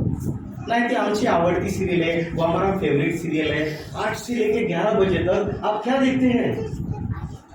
8 से 11 बजे तक झगड़े, घर फोड़ने का वैसा, उसका फुल ट्रेनिंग लेते हैं। और अगर रात को देखने नहीं मिला तो दोपहर को देखते हैं, लेकिन देखते हैं। एडिक्टेड है। आदमी काम के से थक के हार के आता है घर पे और बोलते हैं पानी दे, हम जरा ब्रेक में दे देते, वो बेचारा रुकता है। कब ये औरत भागेगी, कब एडवर्टाइजमेंट आएगा, कब मेरे को खाना मिलेगा? ये रियलिटी बता रहा हूँ, सीरियल की। सीरियल एडिक्शन इतना है आज की तारीख में कि लोग क्या करते हैं उनको उनका समझ में नहीं आता है। एक रियलिटी आपको बता रहा हूँ, कुछ साल पहले ऐसा सीन हुआ उल्लासनगर में। एक सीरियल तो भी बहुत पहला फेमस था, कसौटी जिंदगी की। उसमें वो प्रेरणा और वो कुछ अनुराग ऐसा कुछ था उनका। वो प्रेरणा नाम की जो एक्ट्रेस थी बहुत फेमस थी। 8:30 बजे सीरियल आता था, आधे घंटे के लिए। एक औरत उस सीरियल की दीवानी थी, उसके पास वॉशिंग मशीन थी ऑटोमेटिक। छोटा बच्चा था उसका, लेकिन वो बहुत एडिक्टेड थी। तो सीरियल का टाइम आया, उसी वक्त पानी आया। पानी आने के टाइम गड़बड़ में उसने सारे कपड़ों के साथ वो बच्चों को भी अंदर डाल दिया। इतना उसको भाई था, उतना सीरियल का प्यार था, उसने बच्चे को अंदर डाल दिया और सीरियल देखते बैठी। मशीन का टाइम लगा 45 मिनट्स, बच्चा और कपड़े अंदर घूम रहे, उसको होश ही नहीं। सीरियल में प्रेरणा अनुराग वाट लग गई उसकी। बाद में 1.25 घंटे के बाद जब बच्चा बाहर आया, मर गया। 45 मिनट्स अंदर घूमा ऑटोमेटिक मशीन में। ये क्यों हुआ? सीरियल की दुष्टात्मा आपके अंदर काम करती है। अगर आप सीरियल के एडिक्टेड हो तो आप कभी नहीं बोलना चाहिए मेरे अंदर पवित्र आत्मा काम करता, नहीं करेगा। आपके अंदर सीरियल का आत्मा काम करेगा। आप घर फोड़ने का बात करेंगे, आपके अंदर निगेटिव बातें रहेंगी, आप शक लेंगे, आप हर एक गलत चीज लेंगे। ये हमारी मानसिकता है। और दशमांश देने के टाइम हमारी मानसिकता क्या होनी चाहिए? मैं इसलिए दशमांश दे रहा हूं क्योंकि मुझे रोटी और दाल सीखना है। नियम है करके नहीं देगा। अभी देखो, दशमांश देने के 2 तरीके, सिंपल तरीके से बता रहा हूं। आपका पगार अगर 10,000 है, 10,000 में आपको अगर 1,000 रुपया परमेश्वर को दे रहे तो वो लेवी का सिद्धांत है, यानी कि 10%, एक्यूरेट 10%, क्योंकि आप लेवी के हिसाब से दे रहे, यानी कि आप 1,000 रुपये देंगे। लेकिन अगर आप ऑर्डर ऑफ मल्कीसदेक के हिसाब से देंगे और आपके पास अगर 900 रुपए है, कितने? 900, लेकिन आप बोलते नहीं, मेरे पास जितने भी है, जो कुछ है, मैं प्यार से दे रहा हूं क्योंकि मुझे रोटी और दाखरस मिला है। ये आपके दिमाग में होना चाहिए कि मुझे रोटी और दाखरस मिला, इसलिए मैं दशमांश दे रहा हूं। और फिर आप जो 900 रुपए देते हैं, परमेश्वर उसको आशीषित करता है। वो किस ऑर्डर से आशीषित करता है? ऑर्डर ऑफ मल्कीसदेक, क्योंकि आपने अनुग्रह से दिया, नियम से नहीं दिया। और अगर आपके पास 1100 रुपए है, 100 रुपए एक्स्ट्रा आपके पास है, और बोलते आप नहीं, 1,000 रुपए मेरा दशमांश है, लेकिन मैं 1,000 नहीं दूंगा, आज मैं परमेश्वर से बहुत खुश हूं, मैं आशीषित हूं, आज मैं 1100 रुपए दूंगा, तब क्या होता है? वो ऑर्डर ऑफ मल्कीसदेक में आता है, वो लेवी में नहीं आता। लेवी मतलब क्या है? कट टू कट, 1,000 के ऊपर 1 रुपया भी नहीं। इसका मतलब क्या है? लेवी। 900 रुपया ऑर्डर ऑफ मल्कीसदेक है, 1100 रुपया ऑर्डर ऑफ मल्कीसदेक। क्यों? वो प्रेम से आया। भाइयों बोलो, प्रेम से आया। जोर से बोलो, प्रेम से आया। अभी मालूम है, सुनो, सब लोग ऑफरिंग डाल रहे थे, उस विधवा ने 2 रुपया डाला। कितना? 2 रुपया। परमेश्वर को सबसे ज्यादा इसने डाला। क्यों? परमेश्वर को समझ में आता है, 500 का नोट था, 1,000 का नोट था, तभी नोटबंदी नहीं आई थी। 1,000 का नोट था, परमेश्वर को समझ में नहीं था 2 रुपये और 1,000 रुपये का फर्क। क्यों मालूम है? परमेश्वर बोलता है, बाकी सबके पास ज्यादा था ना, तो डालने में क्या कौन सा जाता है? जब आपकी जेब में 10,000 है तो 500 रुपये डालने में कोई बड़ी बात नहीं, लेकिन जब आपके जेब में आखिरी के 500 है, वो डाल के दिखाओ, उसको प्रभु आशीष दे। हालेलुया, हालेलुया, जोर से कहो हालेलुया। इसलिए मैंने पहले ही कहा कि हमारे चर्च में दशमांश जो है वो ऑर्डर ऑफ मल्कीसदेक से किया जाता है, लेवी नहीं। इसका मतलब कि मेरा प्रेम मेरे पैसे में, मेरा जो प्रेम है वो मैं दर्शा रहा हूं। क्यों? मेरे को रोटी और दाखरस मिला है, पहले उसने प्यार किया, और मैं अपने पैसे से उसका आदर करता हूँ। Praise the Lord, hallelujah. मेरे पास कई सारी गवाही है। हमारे चर्च में इतने लोग फ्लरिश क्यों हुए? क्योंकि मैंने उनको सिखाया। पैसे का ब्लेसिंग बैलेंस में आता है। सुनो, एक साइड में आप मैनेजमेंट करो, जो मैंने कहा मैनेजमेंट, जिधर जरूरी है उधर ही खर्चा करो, फालतू में खर्चा मत करो। जो दिखता है वो लेने का, फायदा कुछ नहीं। मैनेजमेंट करो। दूसरी तरफ बीज को, क्योंकि बाइबल में लिखा है परमेश्वर बोने वाले को बीज देता है और खाने वाले को रोटी देता है। अभी मेरा एक सवाल है आपसे, मैं आपके सामने 1 किलो बीज रखूं और 100 रोटियां रखूं, आप क्या लेंगे? 100 रोटियां रेडीमेड, गर्मा गर्म। हाँ,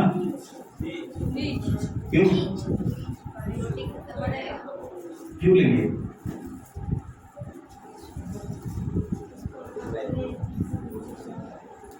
क्योंकि रोटियां खत्म हो जाएगी, बीच में फसल है, बीच में आपकी, हम बीच नहीं बोलते तो प्रभु आशीषित कैसे करेगा?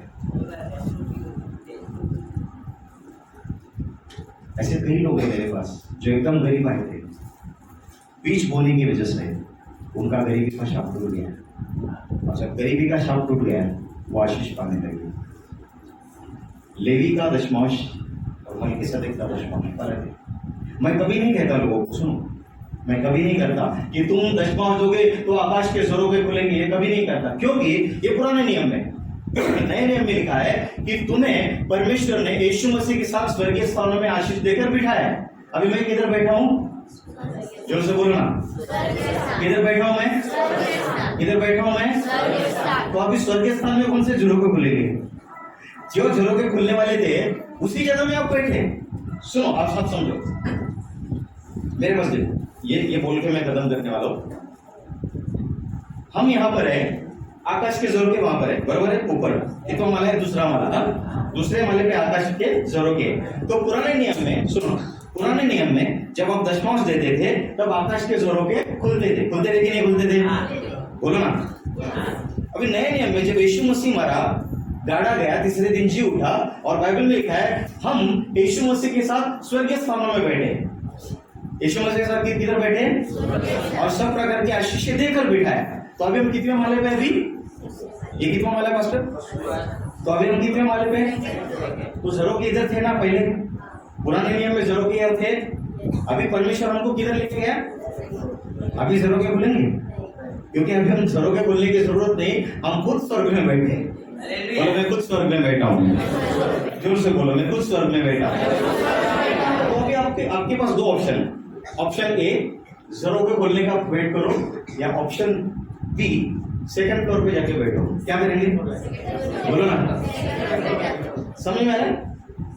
ऑप्शन ए में क्या है? प्रभु आकाश के झरोकों को खोल। मैंने दशमांश दिया, आकाश के झरोकों को खोल, प्रभु आकाश के झरोकों को खोल। और नए नियम में बाइबल में लिखा है कि तुम स्वर्गीय स्थानों में मसीह के साथ बैठे हो, सब प्रकार की आशीष देकर। यानी कि अभी आप किधर बैठे हो? और इस जगह में किधर बैठे हो? दूसरे माले पे। कितने माले पे? तो वहां पर आपको ये प्रेयर करने का जरूरत है, आकाश के झरोके खोल, क्योंकि आपको प्रभु ने ऑलरेडी अमीर बनाया है। हालेलुया। मेरे सामने आप लोग बैठे हैं, आप अमीर लोग हो। कोई गरीब है यहाँ पर? कोई गरीब है यहाँ पर? बोला मैं अमीर हूँ। मैं 7 प्रकार की अमीरी आपको बताया, 7 प्रकार की संपन्नता। उसमें कोई ना कोई संपन्नता आपकी होगी, कोई ना कोई आपका होगा। और अगर आप बोलते मेरा कुछ भी नहीं है ऐसा, तो आप गलत हो। मैंने कहा आपका पैसा आपके आजू-बाजू में छुपा है। हालेलुया। आप समझ रहे मेरी बात? बोलो मैं अमीर हूँ। फिर से बोलो मैं अमीर हूँ, संपन्न हूँ। मैं परमेश्वर को इसलिए दूंगा क्योंकि मुझे रोटी और दाल रस मिला है। आप कितना देते हो वैल्यू नहीं, आप कैसे देते हो वैल्यू। लेकिन कुछ भुक्कड़ लोग रहते हैं, कंजूस। 1000 का नोट रहेगा, प्रार्थना करते हैं प्रभु 1000 का नोट बीच में नहीं आना चाहिए, 1000 साइड में रखें। 500 नहीं, रूबी लगेगा मेरे को, साइड में रखें। 200 रूबी लगेगा, 100 रूबी साइड में रखें। आखिरी का 10 का है, 10 का बदला में आऊँ है। दुआ मेरे दिल में समाना। और फिर 10 का नोट डाल के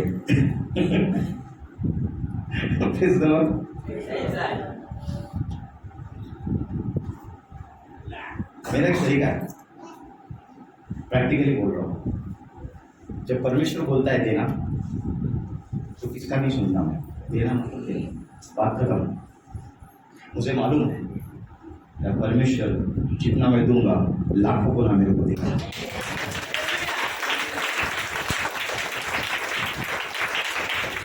लेकिन कुछ करके दुखी नहीं, कुछ नहीं आने वाला। मैंने ऐसा कई बार देखा है मेरे लाइफ में। मेरे जेब में जितने थे पवित्र आत्मा बोला दे दे, मैंने दे दी। वापिस आने के लिए भी पैसे, लेकिन परमेश्वर बोला दे दे, मैंने दे दिया। और बाद में देखा जितना दिया उससे 4 गुना वापस पाया। क्योंकि मैं मेरे पैसे के ऊपर भरोसा नहीं करता, मैं पैसा देने वाले परमेश्वर के ऊपर भरोसा करता हूँ, और उसका स्टॉक खत्म होने वाला नहीं है। हालेलुया। हालेलुया। किसकी जोर पे उठते? पैसे के? बिल्कुल नहीं। पैसा देने वाला परमेश्वर है। मैंने पहले कहा कि पैसा कमाने की ताकत परमेश्वर देता है, और अगर मेरा परमेश्वर बोलता है इधर बोना है, तो आगे पीछे नहीं देखने का। परमेश्वर ने कहा इसको दो, खत्म बात, दो, क्योंकि वो आपका बीज है। वहां से प्रभु आपको आशीष देना चाहता है। शैतान बोलता है नहीं एवढा कशाला देतो, राहू दे 5 रुपये टाक, 10 रुपये टाक, बस है लोगों। शैतान आपकी आशीष को खुद रोकता है।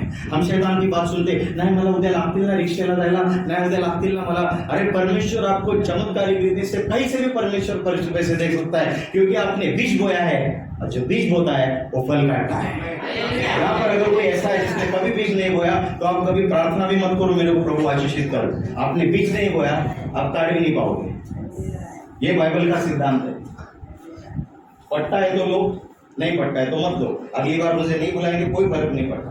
आखिरी बात जो बोल के जाऊंगा, जो बीज नहीं बोते उन्होंने कभी फाइनेंशियल ब्रेक थ्रू के लिए प्रेयर नहीं करना चाहिए, क्योंकि आपका बीज ही नहीं है, आपका फसल कहाँ से आएगा। किसानी की इधर किसने गाँव में? किसान क्या करता है? किसान क्या करता है? लेकिन बीज बोने के टाइम किसान सोते रहेगा और फसल काटने के टाइम जाएगा खेत में, मिलेगा उसको कुछ? बीज बोना बहुत इंपॉर्टेंट है। मेरे चर्च का हर एक आदमी बीज बोता है, इसलिए वो लोग डरते नहीं। बीज बोने के बाद डर निकल जाता है। बीज बोने के बाद डर निकल जाता है, क्योंकि हमने बीज बोया है। बाइबल में लिखा है, मैं बोने वालों को बीज दूंगा और खाने वालों को रोटी दूंगा। यानी कि वो बीज को फ्लरिश करना मेरा काम नहीं, वो परमेश्वर का काम है। मैं पैसे के ऊपर भरोसा नहीं करता, पैसा देने वाले परमेश्वर के ऊपर करता हूँ। वो कहीं से भी मेरे को लाके देगा, वो मेरा प्रॉब्लम नहीं है, वो उसका प्रॉब्लम है। हालेलुया, जोर से कहो हालेलुया। आज से मैं बीज बोऊंगा, जोर से बोलो आज से मैं बीज बोऊंगा। देखो सुनो, शैतान आपको कभी बीज बोले नहीं देगा। मैंने कहा शैतान बहुत सीरियसली लेता है आपको, और हम शैतान को पैसे के बारे में बहुत सीरियसली लेते हैं कि जब देने का टाइम आता है हम बोलते कशाला एवढं द्यायचं, कशाला एवढं द्यायचं, कशाला एवढं द्यायचं, आणि आपण एकदम चिरकुट सारखं पैसे देतो आणि मग परमेश्वर आशीर्वाद देत नाही। मग मास्टर प्रार्थना करा, पैसेच टिकत नाही, लोन वाढले, कर्ज वाढले, गरिबी वाढली, पोरांची फीस भरायला पैसे नाही, कारण की तो बीज पडला नाही।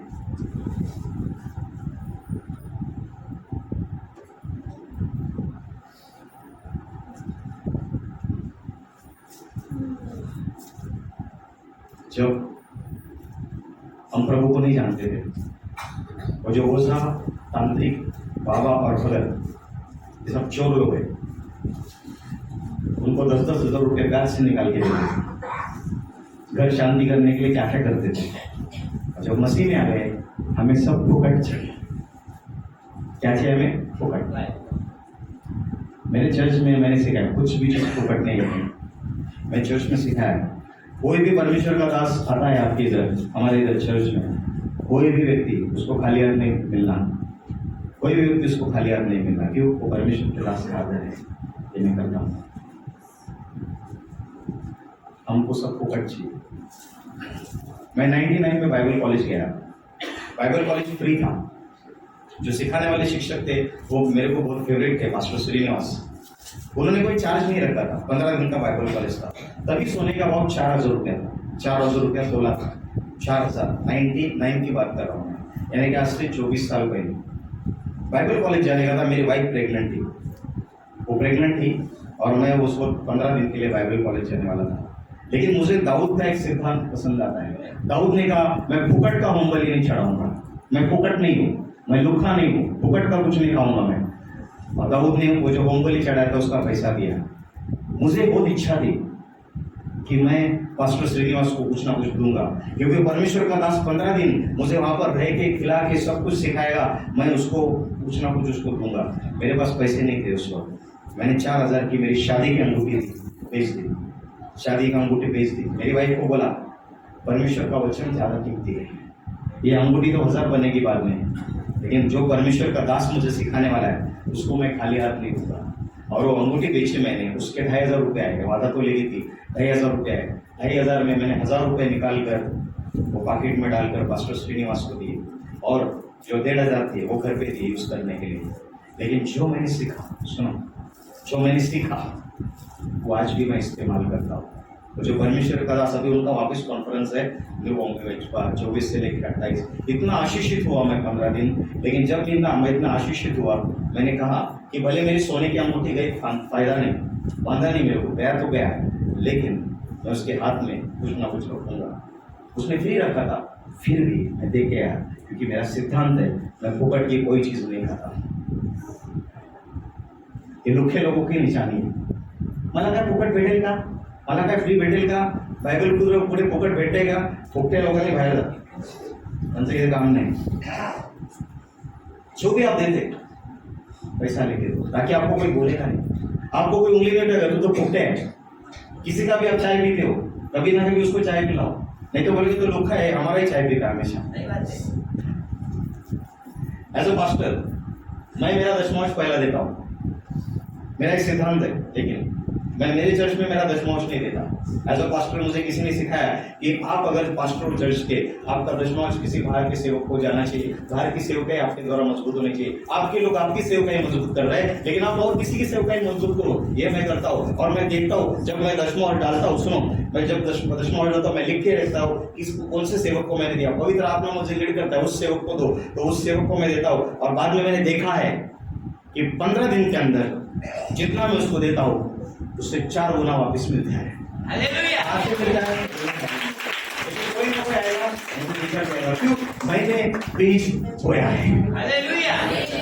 हालेलुया। बाजू वाले बोल मैं फुकटे नहीं, मुमरा की भाषा में ना, बाजू वाले बोल मैं लुखा नहीं, मैं कुछ ना कुछ दूंगा। Praise the Lord. ये आपका चर्च है ना, ये आपका चर्च, इसमें कम से कम एक ईंट तो आपके नाम की होनी चाहिए, बोलो ना, होनी चाहिए नहीं? या लुके की तरह आके बैठेंगे सिर्फ नहीं, कुछ ना कुछ हमारा होना चाहिए यहाँ पर। अगर आपके पास पैसा भी नहीं, कुछ नहीं है, वादा नहीं, आप यहाँ पर आके झाड़ू मारेंगे, परमेश्वर उसको पसंद करता है। आप यहाँ पर आके इधर साफ सफाई करेंगे, बोला पास्टर मेरे पास पैसे नहीं, लेकिन ये मेरा ऑफरिंग है, मैं आज झाड़ू मारने वाला हूँ, ये आपका ब्लेसिंग है। और आपका पैसा मैंने कहा भाई आजू बाजू में छुपा है। अभी किसका पैसा किधर छुपा है वो पास्टर आपको बताएंगे, आगे जैसा वो टीचिंग देंगे आपको, कहीं ना कहीं आपका पैसा छुपा हुआ है। आपके पास्टर एक अच्छे बिजनेसमैन है, आपका चर्च भी इस तरह से फ्लोरिश होना चाहिए। हालेलुया। मैं बिजनेसमैन लोगों की क्यों बात करता हूँ, सुनो, आप जॉब करते कितना भी काम करो उतना ही पगार मिलेगा, करेक्ट? लेकिन अगर आप बिजनेस करते हो, आपके पैसों का लिमिट नहीं, करोड़ों रुपए आप कमा सकते हो, करोड़ों रुपए आप कमा सकते हो। और ये बाइबल से, मैंने पहले कहा कि 2000 से ज्यादा वचन बाइबल के अंदर पैसे के बारे में। Hallelujah, hallelujah. क्या मेरे सामने अमीर लोग बैठे हैं? बोलो मैं अमीर हूँ, अमीर की तरह बैठा हूँ। अमीर लोग ऐसे नहीं बैठते, गलत बैठे।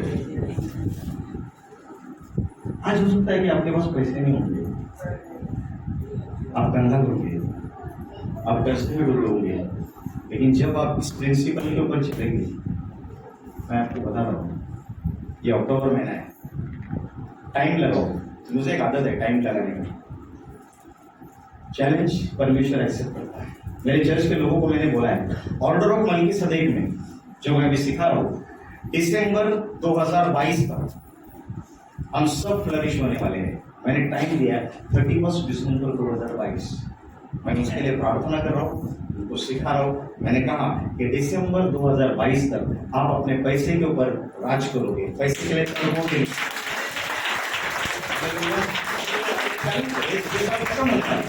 ये साल के 2 महीने में खत्म हो जाए, अक्टूबर नवंबर दिसंबर। आप प्रभु को बोलो, प्रभु 2023 में मैं कर्जा मुक्त होकर जाऊंगा। हालेलुया। मेरे ऊपर कर्जा नहीं रहेगा, जो भी है मोबाइल का कर्जा, घर का कर्जा, गाड़ी का कर्जा, सब जो कर्जा है मेरा निकल जाएगा। ये अपने आप को ब्लेस करो। और कभी भी मजाक मजाक में भी अपने आप को गरीब मत बोलो। हमारे मुमरा में कहावत पर मजाक मजाक में रजा हो गया है, वैसे हो जाते हैं। कुछ भी हम बोलते हैं और हमारे साथ हो जाता है। क्यों बोलने? हमारा जबान निगेटिव काम करता है। हालेलुया। वो बच्चे खेलते रहेंगे उधर, औरत चिल्लाती रहती है, माँ अरे गिरोगे रे गिरोगे रे गिरोगे रे, बच्चा गिरता ही है। फिर बोलते देखो मैंने बोला था मैं गिरने वाला है, यानी कि तुम्हारी भविष्यवाणी सच हो गई। वो बच्चा गिरने वाला नहीं था, तुम्हारी वजह से गिरा है। तुम्हारी जबान खराब है, बार बार बोल रहे थे गिरेगा गिरेगा, परमेश्वर संभाल रहा, लेकिन तुम्हारी वजह से गिरा हो। Praise the Lord. हालेलुया। उसको तकिया भी क्या लगा के रखते, तो भी बच्चा जम मार के गिरता है। क्यों? तुमने बोला। और बाइबल में लिखा है जो तुम बोलोगे वो तुम्हारे लिए हो जाएगा। Praise the Lord. हालेलुया। अपने आप को बंद कर दे, प्रार्थना करते, प्रभु तेरा धन्यवाद करते हैं। आज जैसे आप रोटी और दाखरस लेने वाले थे, हम सब खड़े हो जाएंगे। जैसे आप रोटी और दाखरस लेने वाले हैं, आज जब आप आगे आते हैं तब परमेश्वर को बोलो, आज के बाद मैं बीज बोने वाला बनूंगा। आज के बाद मैं कभी नकारात्मक बात नहीं करूंगा। आज के बाद मैं दशमांश और अर्पण इसलिए दूंगा क्योंकि मुझे रोटी और दाखरस मिला है। मैं जुए की तरह पैसा नहीं दूंगा, मैं कृतज्ञता की ओर से पैसा दूंगा। प्रभु तेरा धन्यवाद करते हैं। ये चर्च बीज बोने वाला चर्च बने परमेश्वर। इस चर्च के ऊपर जो आर्थिक शाप है, यहाँ पर अगर कोई कर्जे में, तो अपने हाथों को उठाए। मैं आपके लिए प्रार्थना करना चाहूँगा। अगर ध्यान से सुनिए, सब लोग हाथ में उठाना। जिनके ऊपर सिर्फ कर्जा है, हो सकता है कोई भी कर्जा हो, घर का हो या फिर और कोई किसी चीज़ का कर्जा आपने लिया होगा, लेकिन आज अगर ऐसे लोग हैं यहाँ पर, तो मैं आपके साथ प्रार्थना करना चाहूँगा। अपने हाथ उठाओ।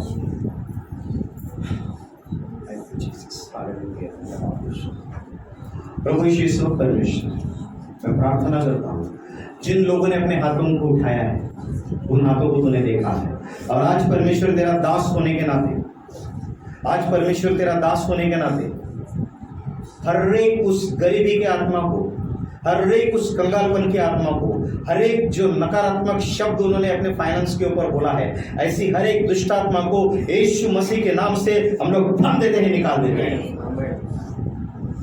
और इसी वक्त मैं प्रार्थना करता हूँ, इन लोगों को बीज बोने वाला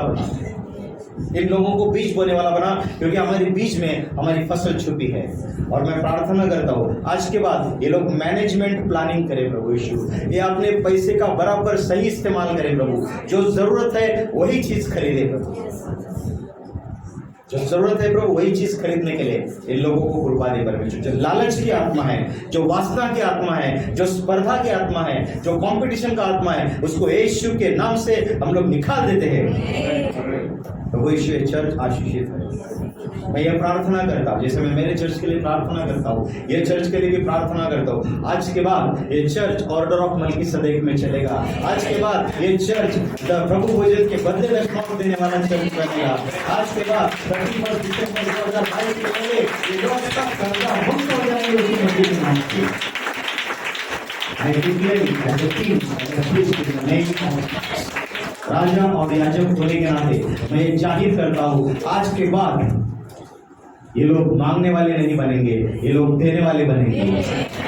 जो गरीबी का श्राप आया है, जो कंगालपन का श्राप आया है, उसको यीशु के नाम से मैं तोड़ देता हूँ। धन्यवाद देता हूँ परमेश्वर, तूने इस वचन को आशीषित किया, तेरे लोगों को आशीषित किया, इसके लिए तेरा धन्यवाद। सारा महिमा तुझे देता हूँ, यीशु मसीह के नाम से मांगता हूँ, आमीन।